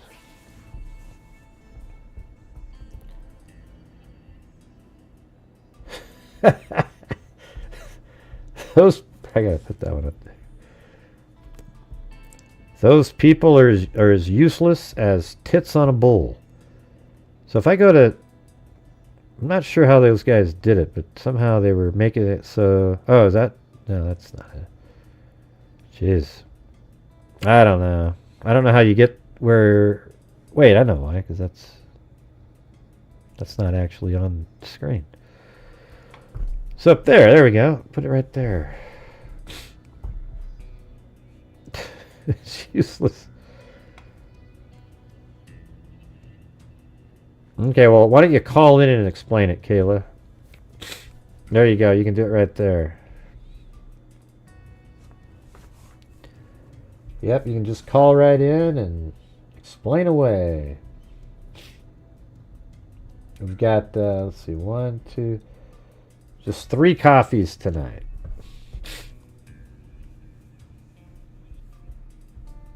Yeah, you just click on the link up there in StreamYard. You don't have to use your face either. You can just talk and tell us what you heard. I did remember hearing something about that, but I had to go in and out. I had stuff I had to do during the 4 hours.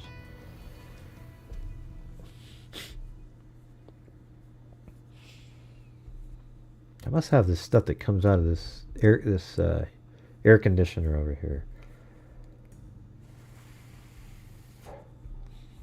I'll just type it in bits, Kayla.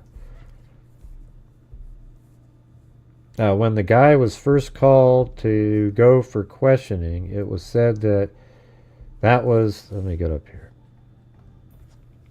When the guy was first called to go for questioning, it was said that was the extent of the call. Then during cross, the guy said he went through old texts to verify he was driving the van prior to going in. I don't know what that means. Isn't that good?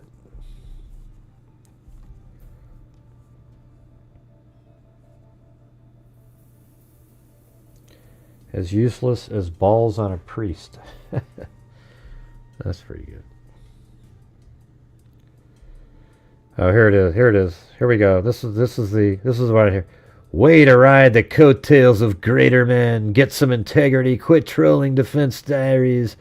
You don't have to ban me. I'll never be back. Hey Rambo, I don't give a shit. I saw your stupid ass comments over there. It's not like you just showed up here, Rambo. I saw you over there. You're a troll. You're one of the dipshits that show up over there making your same stupid comments over and over and over again. Oh, Gray. Oh, that Gray guy. We saw him, Rambo.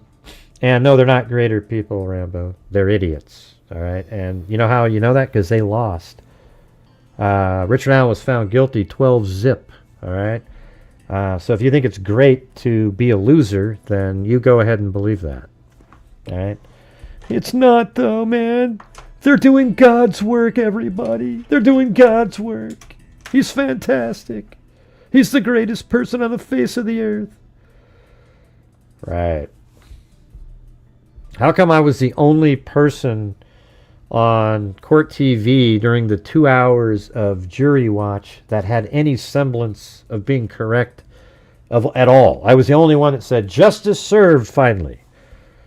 You know, I was the one, every time I was on that show, who said specific things, explaining it to people, and I got it right, and they got it wrong. All right? And it's okay, you know? It's okay. How come I can't see anybody in this chat? Don't worry banning me. I'll never be back. Ooh. Jesus. A guy with the name of Rambo. Jeez, are you kidding me? Whew. Wow. Yeah. Anyways.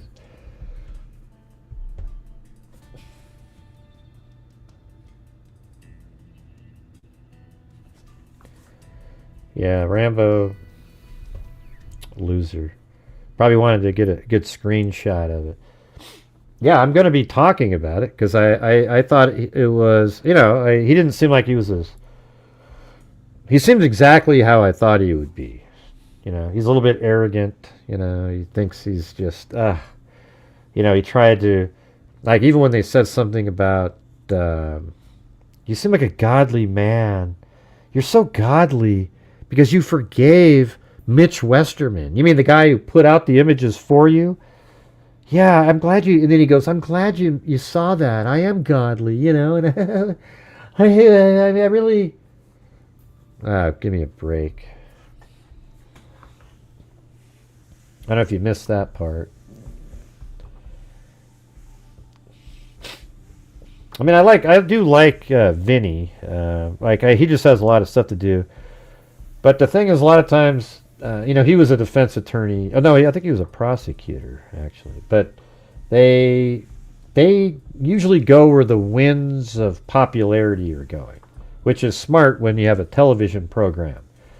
It's also smart when you have a channel like mine, except I actually have integrity. So when this idiot Rambo showed up in here and said that I don't have integrity, well, he's a fool. Because that's all I am in here. That's it. Okay? I won't sell my soul to give you guys a story that I think will sell better. I'll just tell you the truth. And I think that's what people like about this channel.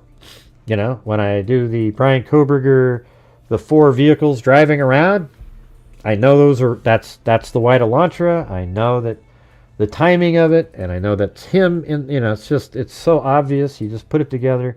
But there's other people that say, oh, that's not. It's they try to name a different kind of car, and you know. But even though law enforcement already said that the car made the first of 3 passes at exactly the same time that car is driving by, you know, so they know it's a white Elantra, and at trial you'll see it's a white Elantra, and then they'll show the timing, how it drives back, goes around behind, goes around. And you're going to see at trial that the actual narrowed time frame of the killing was between like 2:08 and I would actually say 2:09 to 2:19, a 10-minute window maximum of the killing of all 4 of those people. That's what you're going to see at trial. It's not going to be you know, 4 to 4:25. It's going to be 4:10 to about 4:20 or 4:19. So like maybe, you know, it drives around at 4:07 and 50 seconds or so, and that means it must have parked at like 4:08, and then he might have taken a minute or two to get prepared, and then he goes into the house at like 4:10, and he's out by 4:08 probably, and then he does some blood spatter mitigation, and then he drives away at a high rate of speed at 4:20. Yeah, so the thing is, I just do my show the same way. That's why it does get frustrating on those nights where it's just like, man, God, you guys. I would hope that people are supporting the channels that are ethical, putting out the factual information, and not the ones that are just going to... So think about it like this. These people There's a whole community of people out there that all they ever cover is the Delphi case. That's it. So what are they going to cover if the Delphi case goes away? So what better way to keep it going by pretending that you believe that Richard Allen isn't the killer, and almost like subconsciously wanting to believe every single other counter story so that you can still do shows. If Richard Allen came up to them tomorrow and said, hey, buddy, listen, I know they're trying to say I was crazy, but I actually did it. And let me tell you all these different things and go through this whole thing. They wouldn't believe it still because they need to have content. It creates content for them. Now, I'm doing these shows these 3 nights because I'm going over, we're just kind of discussing what the feeling was or what was being discussed in the, on these interviews. Because tomorrow they're doing Brad Rosie, okay? So I guess we're going to see how that goes too. Hey, Alex, thanks so much. Appreciate that. And so these people, especially like someone like Delphi After Dark, that's all he's got, man. If he touched another case, he'd have nobody watching at all. And I know that because when I touch cold cases, now I get like 200 people watching, which is, it's not great. And like tonight there's only 166 watching because it's, it might be because it's really late in the evening. And by the way, if you live in LA or any of those, California, man, be safe over there. Our buddy 8675309 kind of lives over generally in that area. Let me see what she said. No, I have bags packed and ready. Not mandatory yet. Okay, being wow, really? Jesus. She's so 8675309 was evacuated. This blows, but I still don't have power, so it's for the best. Headed to Long Beach. This sucks.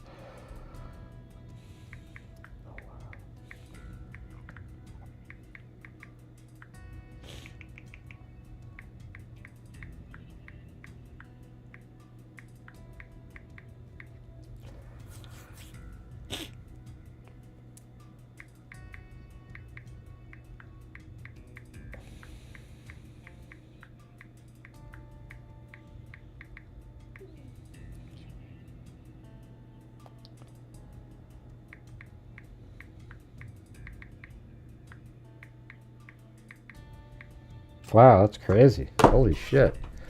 It wasn't even really close to her, but then I guess another fire broke out in, like, Hollywood. It's wild, isn't it?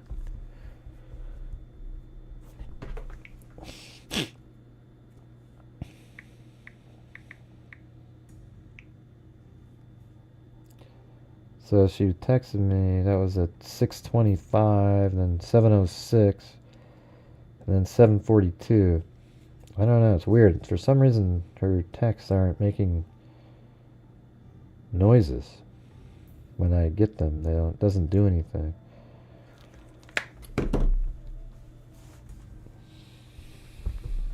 Yeah. Oh, wait, there's somebody right there. Hold on.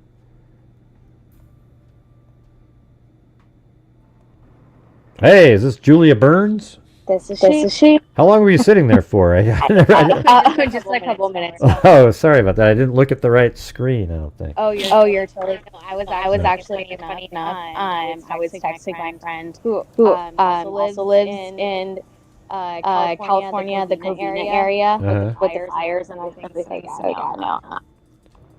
Wow. Sorry. Real quick. I hear an echo. Oh yeah. Hold on. Forgot. I gotta change my end here. I always forget. All right. How about now? Is that better?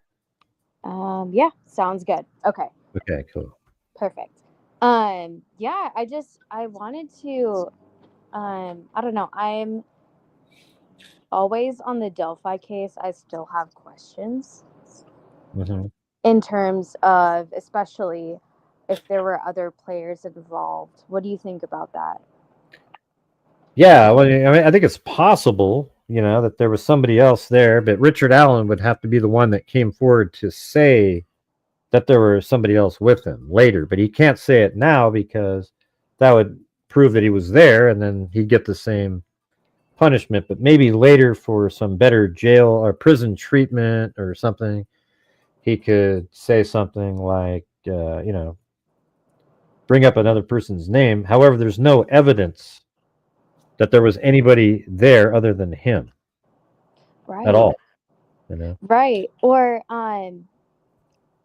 even if he knew somebody else was, or okay, let me put it this way. So if he somehow knew the girls were going to be there, that would have to be like so coincidental for them to just end up there at the exact same time.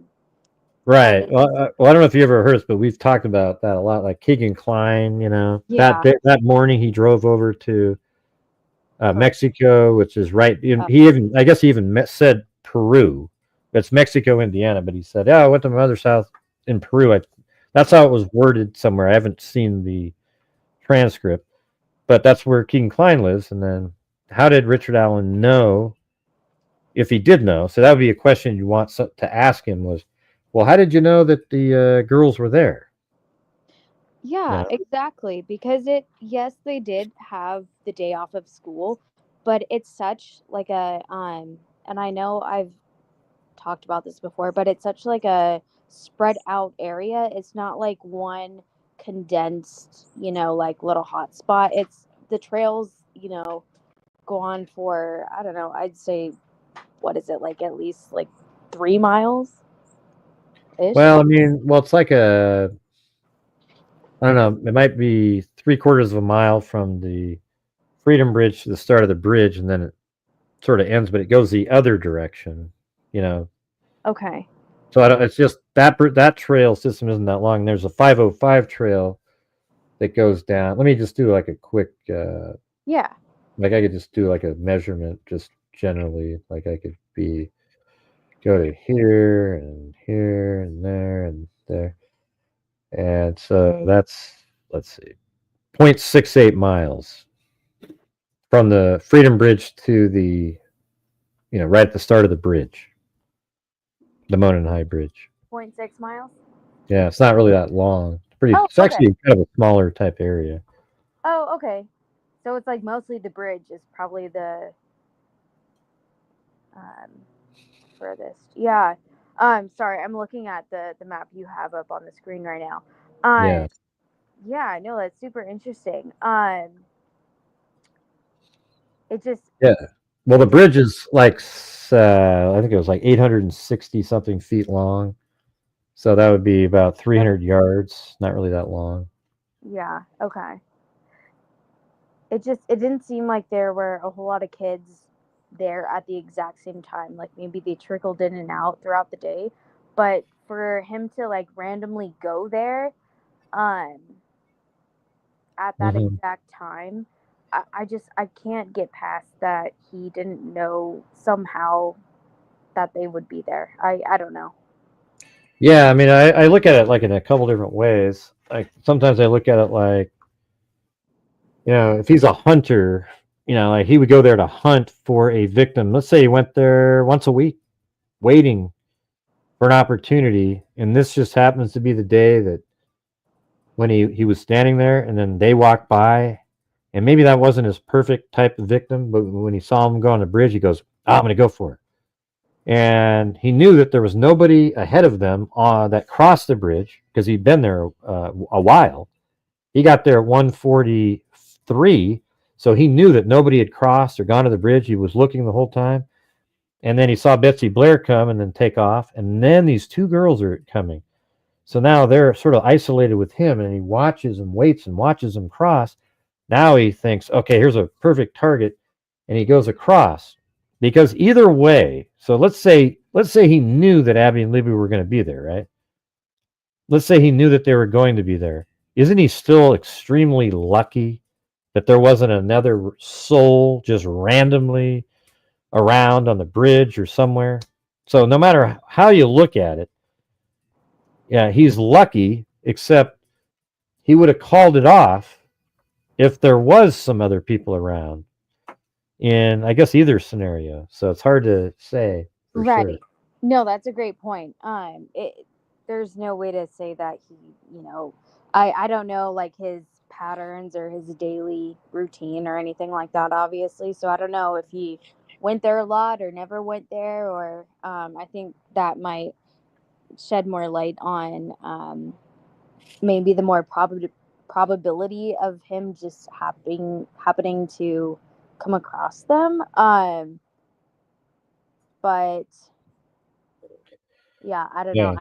I can't, shake. Yeah, it's hard to do because it's like, okay, Abby and Libby were communicating with, I guess you call it Anthony Schatz, but it's actually Keegan Klein that weekend, and then all of a sudden they get killed by somebody not associated with that catfishing account. I mean, what are the odds of that?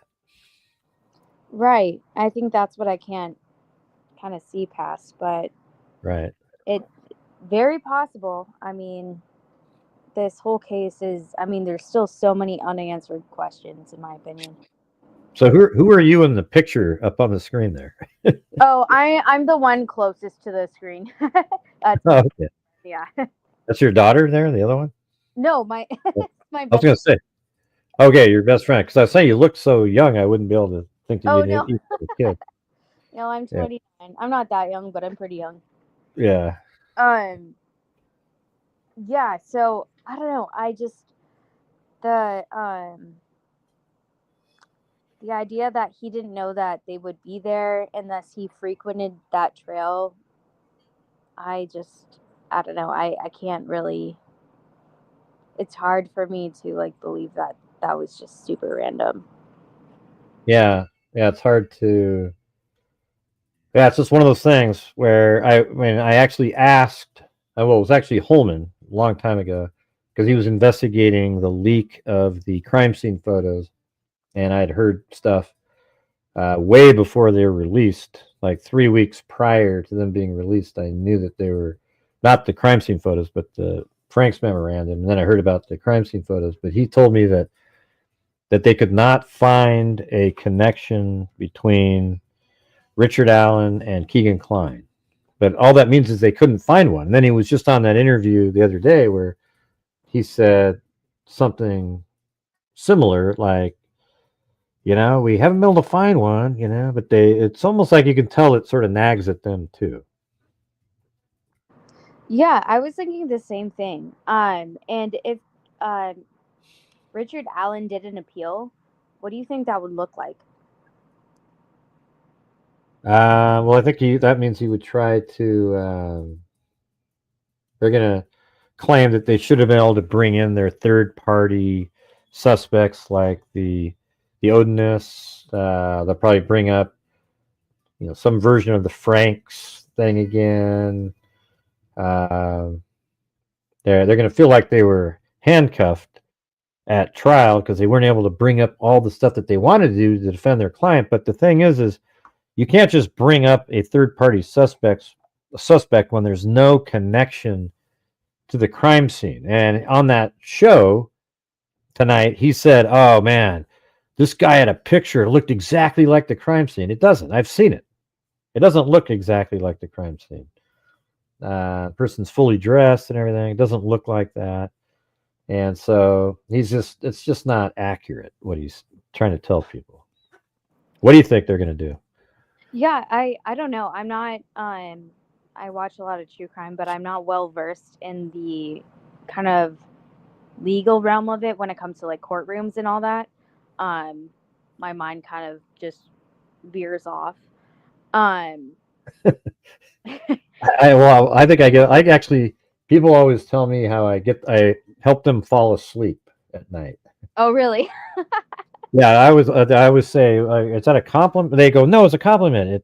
Your voice is soothing. You do have a voice. I'll give you that. Okay, that's what they say. Okay, but I'm not sure. Is that good? You know?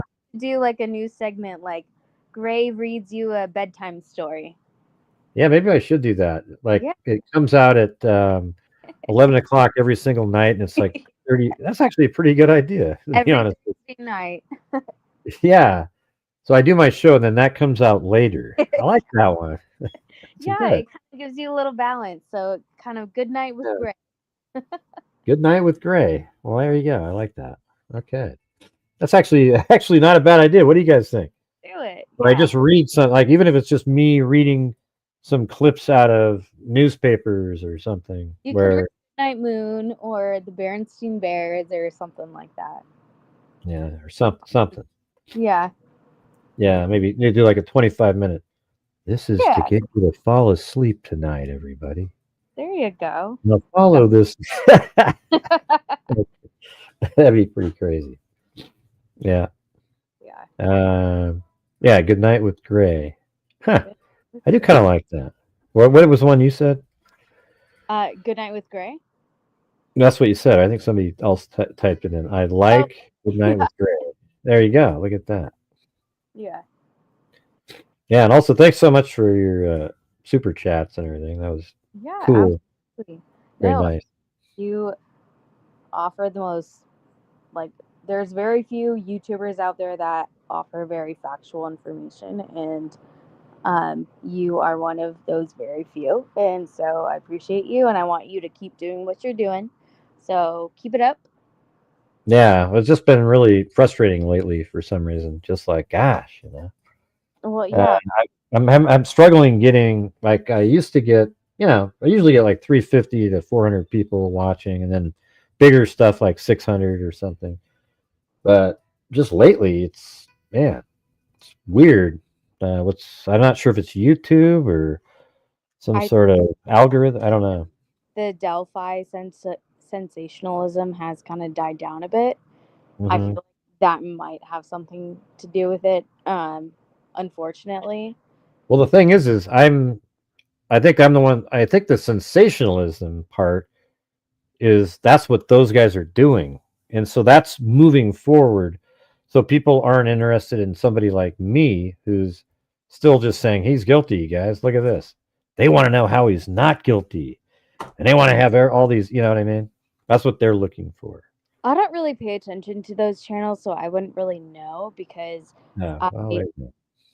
Yeah, no, I just think that, like, now that the case has, somewhat come to a close legally, maybe people are like, okay, that's it, like kind of made peace with it. Yeah, I mean, I think it's kind of over. I'm just kind of going over, like, I don't have anything to cover. I do have interviews that I'm going to be doing with a couple different people coming up, but other than, a lot of times I just feel like I'm kind of saying the same thing, hoping that what I'd love to have is the entire Bob Motta crowd for 40 minutes, and I can explain, or not even that long, 15 minutes, and explain the timeline to them and see how many of them go, ooh, God, that's a good point, where it changes their thinking a little bit. I would love for one of them to call into your show. Well, I did have Bob Motta call in one time. Oh, really? Long time ago, he called into my show. I didn't have him call in.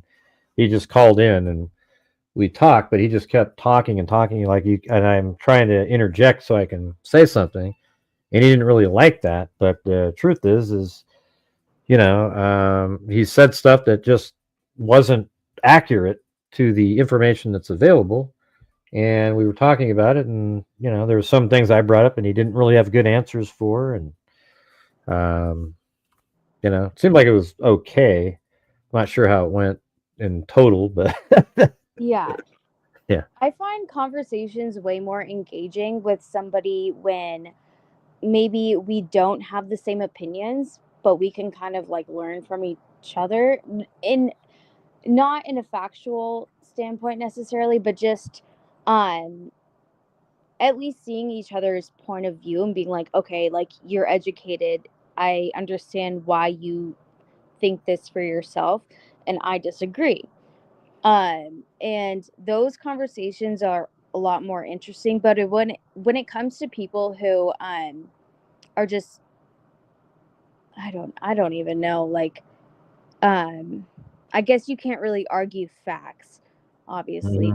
Mm-hmm. When it comes to people who are just so, like, set in their mindset when they don't have anything to really back it up. So Yeah, I guess that's what really frustrates me, because I am, when I get the facts and I put it together, and unless there's something that just shatters that, I'm really set. That's where I'm at now. The facts got me here. And then you argue with somebody who's going on emotions. Like they'll say, I feel, this is what I feel like. And I'm saying, well, I don't care how you feel, because look at what it says right here. yeah, This is the truth here. So you like might feel that way, but that's not accurate. right, like beyond reasonable doubt. So I don't understand how anybody could legally find Richard Allen beyond reasonable doubt as innocent. Like that's Oh, just right. that just boggles my mind. I can't. No, it's unbelievable, because there's so many elements.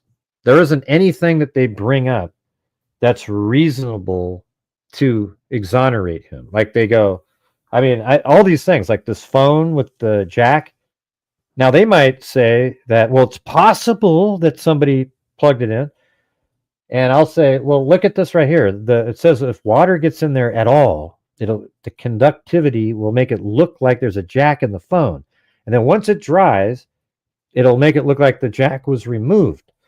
And isn't that like, it's unreasonable to think what they're thinking, that somebody plugged something in. And you know why? Because the phone didn't move. Okay. So what you have to say is like, I don't know how to say it, gingerly, but like you have Abby's body laying there, and then there's a shoe under her, and then the phone was under the shoe. So you're going to tell me that somebody at like 4 in the morning, or whatever the hell it was, snuck under with their hand and in the dark without being able to see, plugged a phone jack into her phone, and then sometime later pulled it out without ever moving that phone just so they could listen to it. Is that reasonable to anybody? That's unreasonable doubt, in my opinion. Yeah, it's lunacy is what it is. Yeah. Right. I mean, you can say that, and that's, while it's technically possible, that's Right. like, I think everybody knows that's not what happened. And it's just crazy to me that, I mean, I can feel for his family, and I don't know like what their stance is on it, obviously, but if they were like in denial, I could be like, okay, I could excuse it in the sense that, all right, they're going through a lot, like their brains are, like going crazy right now, like that's probably what's going on with that. But like any rational person, looking at it, and knowing all the facts of the case, I can't see why they would lean like towards Richard Allen versus, prosecution. That just makes no sense to me. Right. And then you also have like the black car matching the black Ford Focus driving by the Hoosier Harvest store with the same rims that Richard Allen has, and he doesn't remember exactly how he got there that day. Is it really reasonable? And then he says he parks at a building there and he got there at 1:30. That he's shown on camera at 1:27. That car is at 1:27 with the same rims that he's got. Is it reasonable to believe that that's somebody else's car, and there would just happen to be another vehicle, a black Ford Focus driving by with the similar rims, even though he's the only one in the town that has a 2016 black Ford Focus? Is it reasonable to believe that it was a different one driving by and he came in the other direction and also parked there, because he admits to parking there? It's just, to me, it's everything is insane what they're saying. It's not reasonable, but the way they word it to their viewers makes them go, oh, wow, yeah, woohoo, ooh, that's interesting. I don't get it. I don't think any channels show up on my YouTube algorithm for a good damn reason, but honestly, like, I don't think, even if I did watch it, I don't think that I can't imagine any scenario, any, like, however you want to word it, like based on facts. I don't think you can convince me that Richard Allen is anything less than guilty. It's crazy to me. Yeah, well, there's zero information. Yeah, I keep telling people, let me know. Tell me, give me that one piece of information, just something, a nugget of some sort that points away from being Richard Allen. And there's never anything. And the reason is because there isn't anything. Are you there? Looks like, oh yeah, you went. Okay. Right, yes. I'm sorry, my dog was being loud. What kind of dog do you have? She's a Havanese. Havanese. I don't know if, let's see. Yeah. I'm sure I've seen one of those. That sounds familiar. Yeah, she's a toy. Oh yeah. Oh, cool. Yeah, they sort of look like they're sort of related to Maltese or something. Yes, everybody thinks she's either like a Havapoo or a Cavapoo or a something poo. I don't know. And I'm like, nope, she's a Havanese. That's just an actual breed of Havanese? Yes. So they're the national dog of Havana. They're pretty rare. I think they just joined the ACK or AKC American Kennel Club in like the 90s. So they're fairly a newer breed. They have to be related to Let's see. Hold on. I think so. They look very similar. Yeah. Let's see. Yes, the Havanese and Maltese are related dog breeds. Both breeds are part of the, I don't know, I want to say it, Bichon, Bichon probably. Bitchin'. I was going to say Bitchin. the Bitchin family of small dogs, which likely originated in the Mediterranean in pre-Christian times. Okay. The Maltese is an ancient breed that may have originated in Sicily, Egypt. The Havanese is a toy breed. How much does it weigh? She is full grown, so she's 3.5 years old, and she is about 12 pounds. Oh, so that's still considered toy, huh? Wow. I think, yeah. That's weird because like my two Chihuahuas, the new ones, are 4 and 5 pounds, and then Chloe's 3, got 3, and then our Maltese is like probably 5.5 or so. Yeah. The Havanese may have diverged slightly from the Maltese in appearance due to inbreeding with other dogs. So they're definitely related. Yeah. You can tell because they have that same look. They do. They totally do. Every time I'm out like at the grocery store or on the street and I see any dog that looks even slightly like a Havanese, I can tell now, but at first I was like, oh, Havanese, like, oh no, it's a Shih Tzu. I'm like, okay, bye. I get so excited whenever I find somebody that has another Havanese because it's so rare. Like, well, I wonder if a Shih Tzu is. Do you think they're related somehow then? Probably. Yeah, I think Maltese, Shih Tzus, Havanese, they're all in the toy area. Yeah, it says Shih Tzu and Havanese are related in that they are both. Alt says that they're both toy breeds that have long, silky fur and are low shedder. Well, that doesn't mean that they're. I don't know. It sounds like the Maltese actually was though. So, yeah, that the long hair, it looks nothing like my dog. I keep her hair short, and even when I don't, it's like kind of kinky. Do you do the little like samurai bow at the top of their head? I do. Because it's a little cute. I know. We just so Gracie's hair, are your new one. Maltese. Yeah, well, she's like about 4 or 5 months old. We have 3 newer, but she's Maltese, and her hair was so long in her face. Yeah. And when you call her name, she just looks at your feet. Like she's just the whole time she's walking around, she's looking down. And we were like, wait, and then we pulled her hair up into and put a rubber band up there, and now she's looking around. Like I'm thinking, man, she can see the world for the first time after all that time. No, it's way more hygienic because then they don't get the eye crusties either because the hair is in there. They can't see, and they're kind of like my dog will just stumble around. Yeah, so like I put her hair up, even if it's not in a bow, I'll like give her one of my hair ties and I'll just wrap it around a ton. And then it's a lot of, like Havanese, they have hair, not fur. So like you have to like get in their eyes and around their snout and everything just to keep everything hygienic. Yeah. Sorry, a lot of dog talk. It's okay. It's all right. A lot of people have pets in here, so. Yeah. No, she's my baby. I love her. Name Yeah. is What's the name? Henley. Oh, Henley? Yeah. Oh, that's pretty. Yeah. There's a golfer with that name. Oh, really? I think so. Henley. Yeah, he was pretty Yeah. good. I was sorry. I was so sorry to hear about Blue's passing. By the way, I'm sorry about that. That's hard. Yeah, it sucks. You know? Yeah. Yeah, we got a couple new Chihuahuas, but they never replaced him. It's actually Right. sometimes I look at them and I'm like, I miss Blue because he was different. They're all different though. That's the weird part is right now we have 4 dogs and there's nothing similar about any of them. That's the weird. That's great though. I think that's yeah. Makes you realize that they've got their own little souls and they're just different like people. Absolutely. Yeah.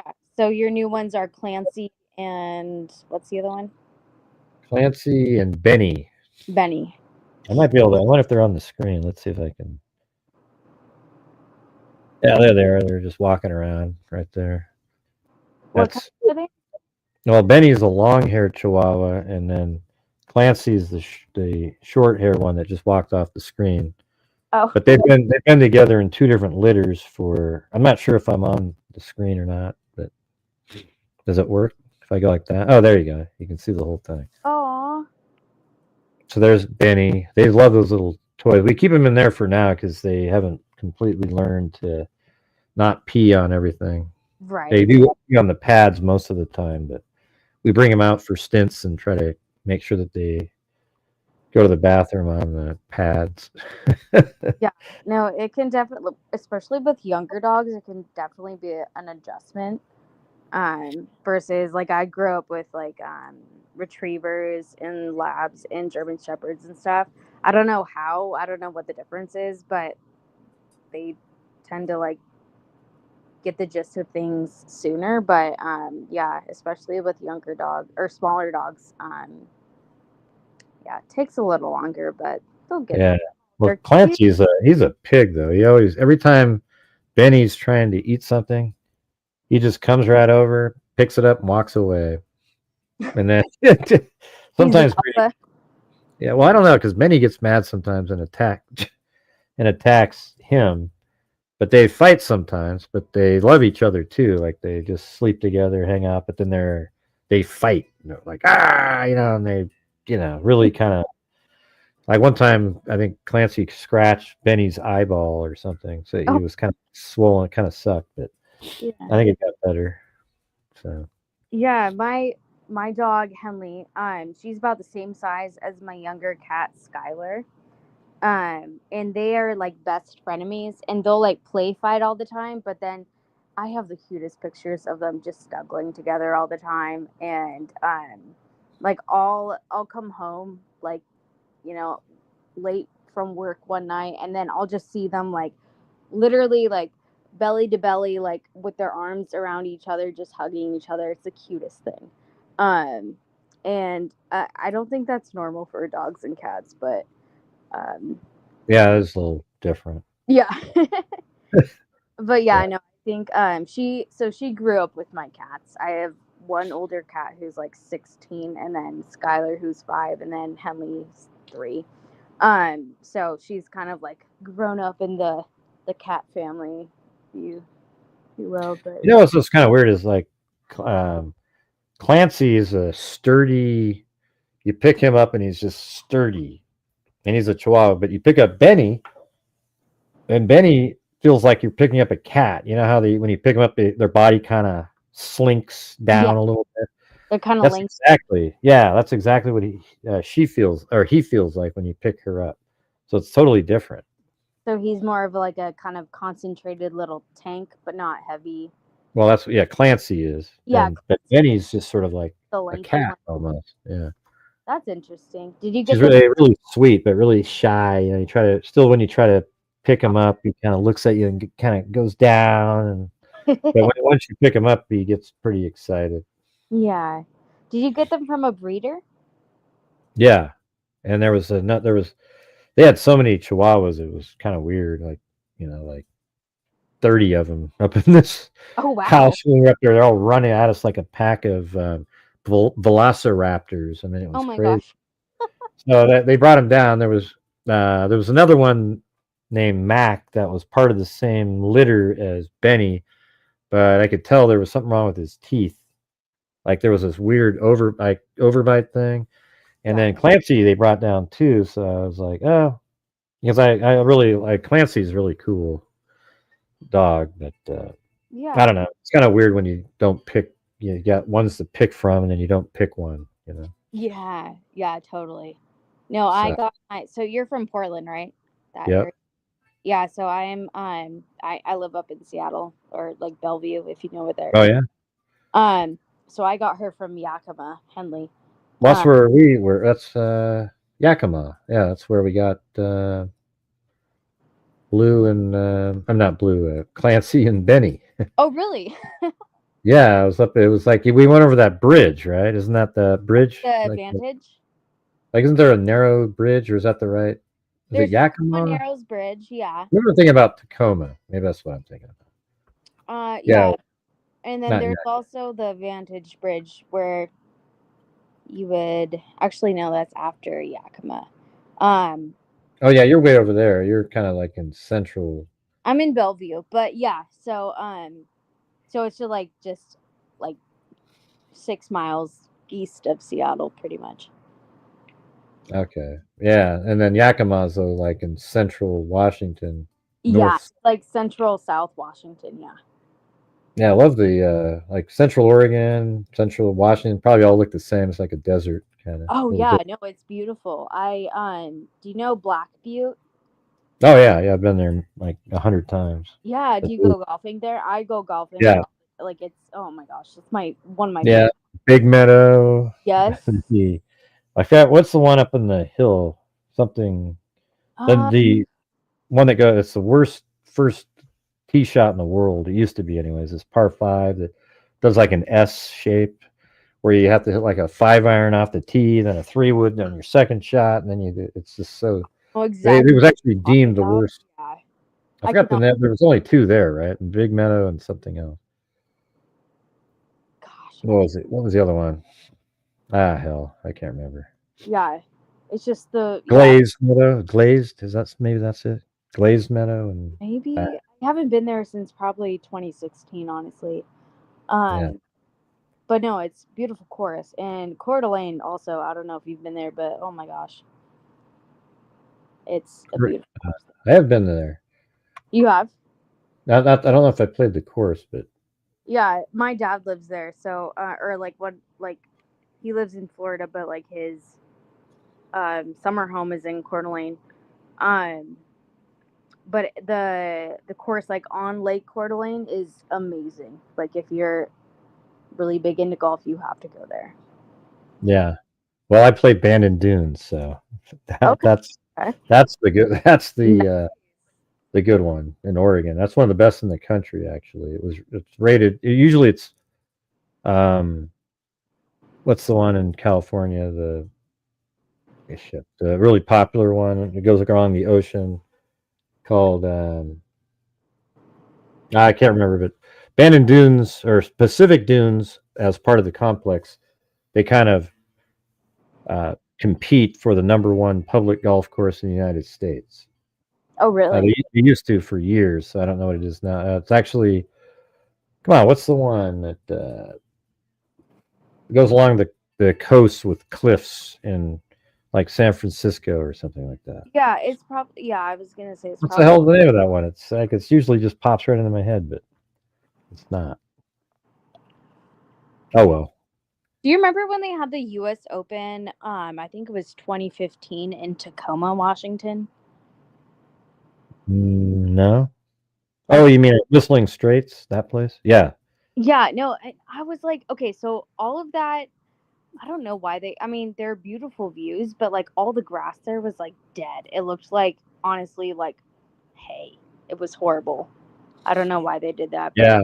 Well, that's the one that, what's his face, missed that little 4-foot putt. Johnson. Yes. 3-putted on the last hole to lose the U.S. Open. not Henley, but the hell's his name? Ah, shit, man, my memory sucks. Getting old. But anyways, you got any any other thoughts on the Delphi or anything? No, actually not so much tonight. But yeah, thank you for the call. Thank you for everything that Thank you for calling. Yes. And thanks for your support. And you should bet. call in again sometime. I will. Well, I'm going to be doing the Koberger case pretty big. Yes. Yeah, I will actually be over in that area next weekend when I go to Pullman. I went to Wazoo, so like Oh yeah, nice. Yeah, so we're doing like a thing for like my sorority back when like I graduated a long time ago. Anyway, so like our sorority is like kind of doing a thing with the University of Idaho, like their AFEs. Alpha P's. Yeah. Yeah, I was a Theta Chi at University of Oregon, but oh, nice. Okay. I just never kept doing it. I don't know. I wasn't a big Greek person. Yeah, most guys aren't, and that's fair. But yeah, anyway, so I'll be over there, and I always, ever since I've crossed, down to Pullman, I've always, thought of that case, and it's Anyways, so you went to let's see, Washington State. Oh yeah. Yes, that's where he was living, Coburg. Yes, yeah. Yeah, so that'll definitely be an interesting one for sure. I have that whole, I don't know if you saw, but I have a 3D model of the whole house that I built a long time ago, where it's I can actually move around and go through the house. Like a Sims? Well, yeah, I built a 3D model and I have a camera that's on a head of a person that I have walking through the house, and then you can just see all the different places in there. It actually works really well for helping to explain everything to people. Oh yeah, okay. Yeah. Yeah. So there you go. Go to that, yeah. Anyways, like I used to go down to Moscow because they had, more like better restaurants and everything like that. Parties. Yeah. Well, no, trust me, Pullman had lots of parties. But in terms of like bagel shops and, little cafes, Moscow is a place to be. But yeah. Cool. All right. Well, thank you so much for your time. And yeah, thank you for calling in. Tell us all about the dogs and everything and your thoughts, and it was interesting. I appreciate it. Thank you. Absolutely. Okay, take care. All right, have a good one. Bye-bye. Okay, you too. Bye. All right. Well, that was cool. Julia. Yeah, it was kind of neat to get to know her and talk about the free Richard Allen. Look at somebody typed in free Richard Allen. Hey, guess what, Christy? Richard Allen is the killer. He'll never be free again. In fact, at some point he'll confess, but you won't believe. He'll confess post-trial, and you won't believe it. You know why? Because you're obsessed. I'm sure you'd let him babysit your kids and take care of your dogs if you left somewhere tomorrow.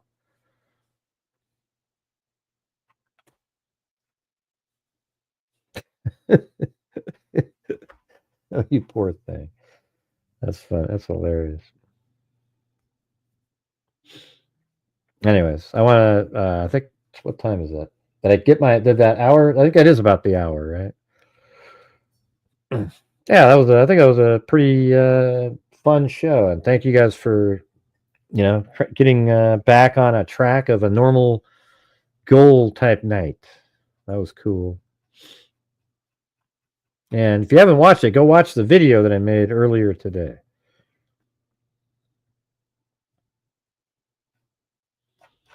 And look at that. We had the same number of people when Julia called as when it was over, because they all liked it. Was interesting, right? Even though it was just kind of all over the place, Havanese versus Maltese, the different elements of the Delphi case, where we got our dogs.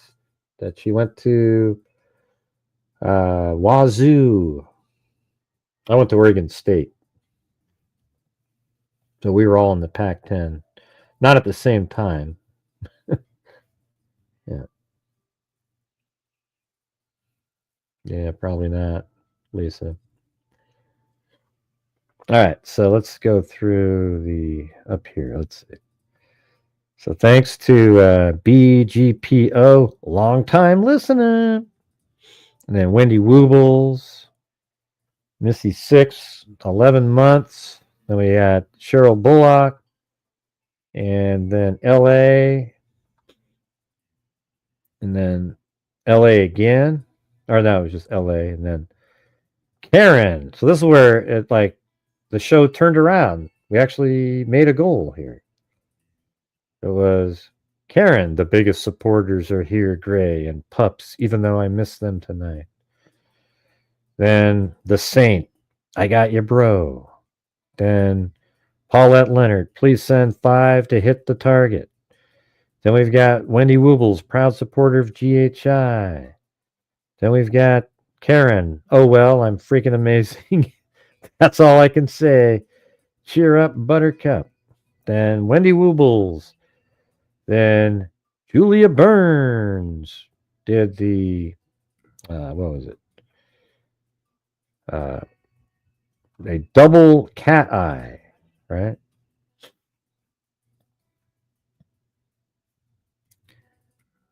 And then, let's see. That's the one who just called in, right? It's a different picture, but it's the same person. Then Dre. Then we had Wendy Woobles. Then Karen, I am one of a kind, Gray.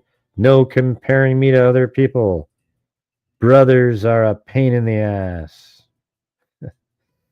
Then Lucy Day. Yeah, that's you. Yeah.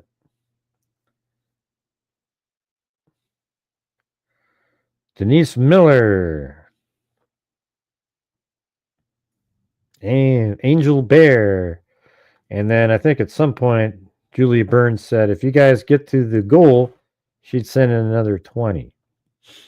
So then it was Camden Edwards.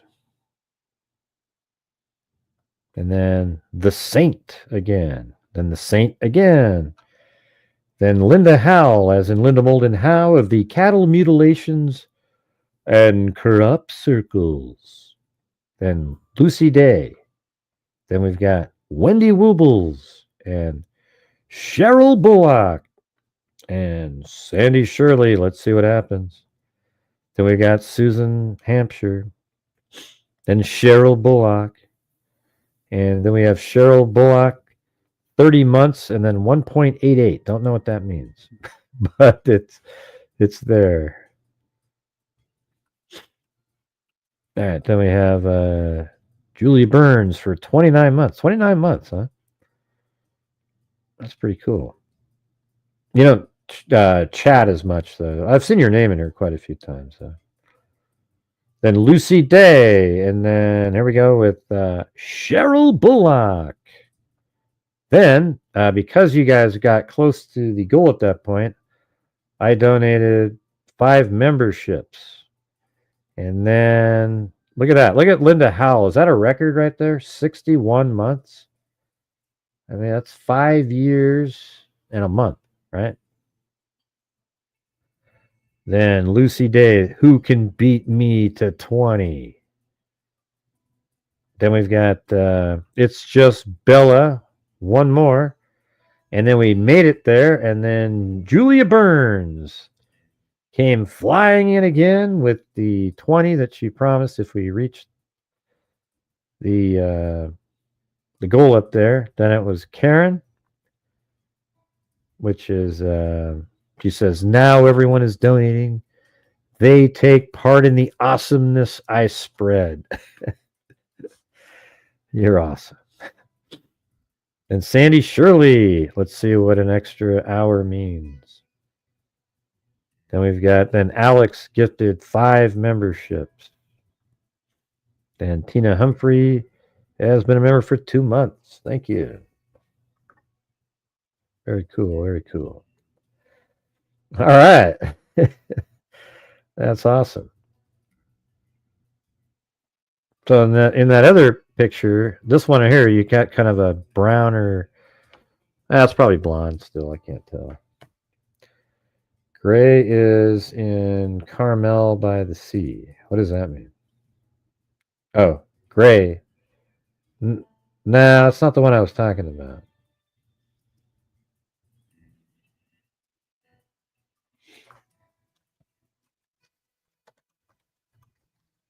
Pebble Beach is the one I was talking about. Maybe that's the one you're talking about. But Pebble Beach it would be Pebble Beach and then Pacific Dunes were we'll make it happen. Make it happen. Bandon Dunes is the or Pacific Dunes and Pebble Beach are the two that they're always going. They used to go back and forth. I don't know if somebody else has beat them at this point, but Bandon Dunes has 4 golf courses. I think 5 coming up.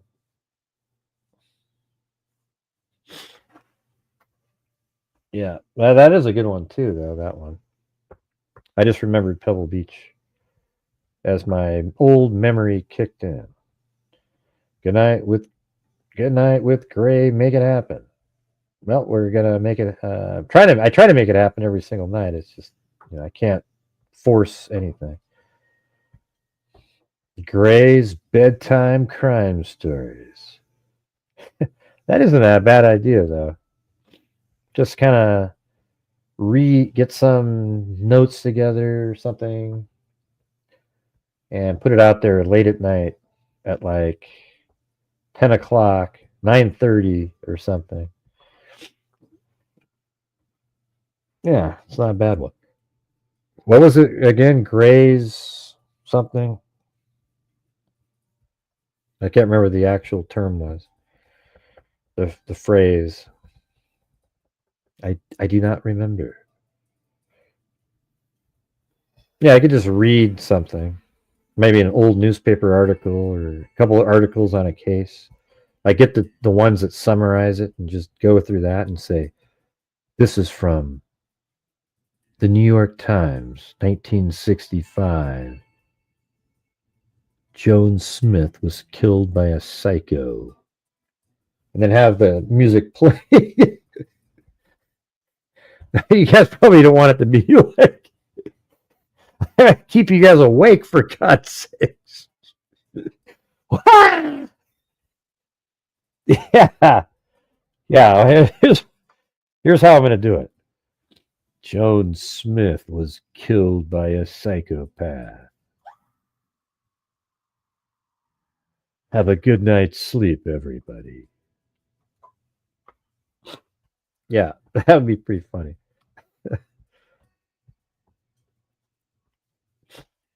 Yeah. What voice should I use? Just my regular voice? Like, yeah, it was an interesting story. Or should I be more, I don't know.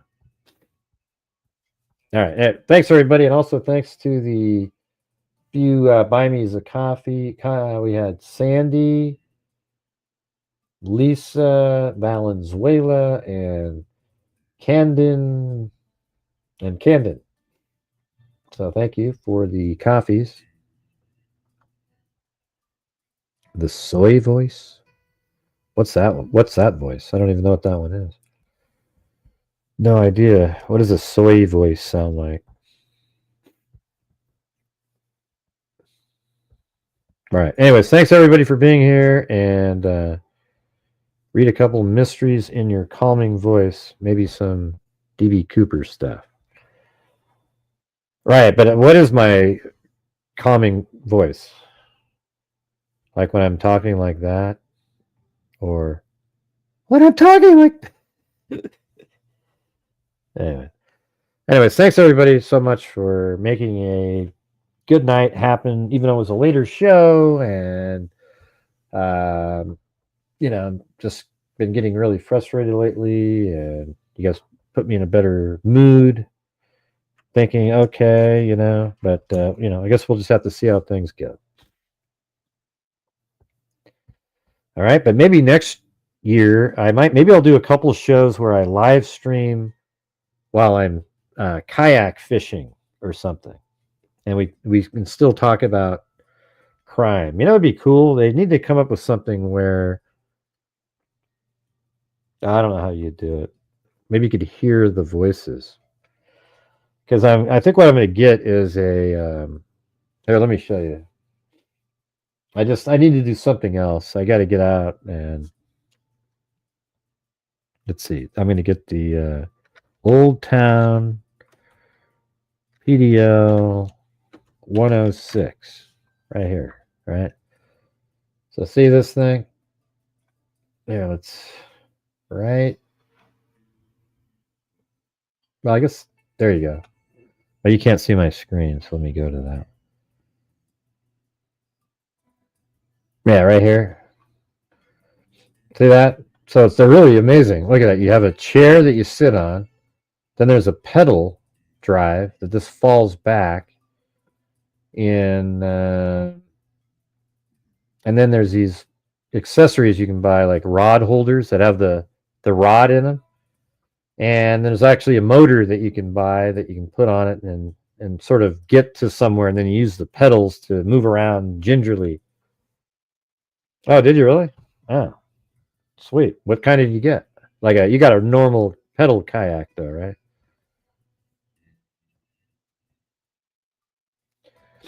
And then you get these carts, like a wilderness system that goes underneath, so you can just drag the thing around. I don't know. It's just something I need to try to do, something where I'm doing something. Yeah, bass fishing. That's right. That's exactly right. So we got the son. He got one of these ones that you can take a split in half. So we're going to be going out and trying something. See how it goes.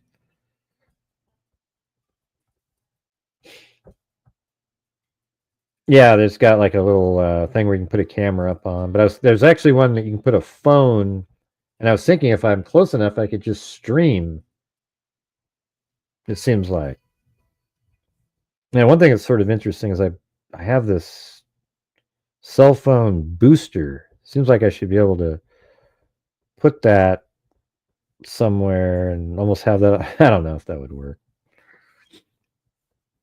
Yeah, this one has pedals, but there's also these fins that they have now that kind of like the Hobie has them. They kind of go back and forth, and they're not really pedals. You push, your feet go straight in and out, and pedal like a bike. But the fins, you push back and forth, just rotating. But there's no, I guess there's no rotation. It's just pushing right, left, and then they have this different motion underwater. And they work pretty good, but you can't go backwards with them. You can go backwards with the pedal drive, though. And then there's this motor called the Bixby motor that you can then switch out and on the rudder, put the motor on the rudder, and then you control it with a controller, and then you can get to where you're getting, and then you turn it off, and the rudder still works, but you can use the pedals to just kind of move around in the location. So that might be kind of fun. Yeah. So maybe I'll take you guys out sometime with me and see how it goes. I don't know how easy that would work, but I guess we'll see.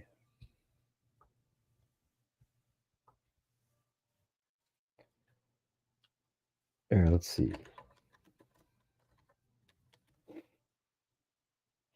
Yeah, there he is. See, look. There's the golfer, Russell Henley. Right here, this guy. See? That's his name, Russell Henley. He's a pretty good player, too.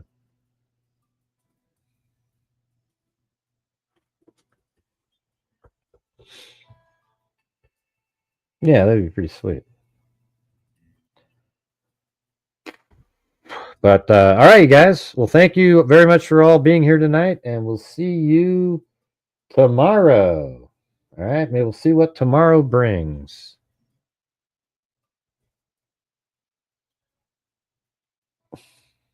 Yeah, I guess so. All right, you guys. Thanks for being here. We'll see you guys later. And as I always say, and Alex, thanks again for getting those 5 memberships for people. Very kind. And thanks for being here. And as I always say, until next time, be safe out there. Now I got to turn off the echo cancellation and all that crap, and then I can play the Lori Daybell. That's not even on the screen. Yeah, I've been doing this true crime thing for Hold quite on a a while second. now.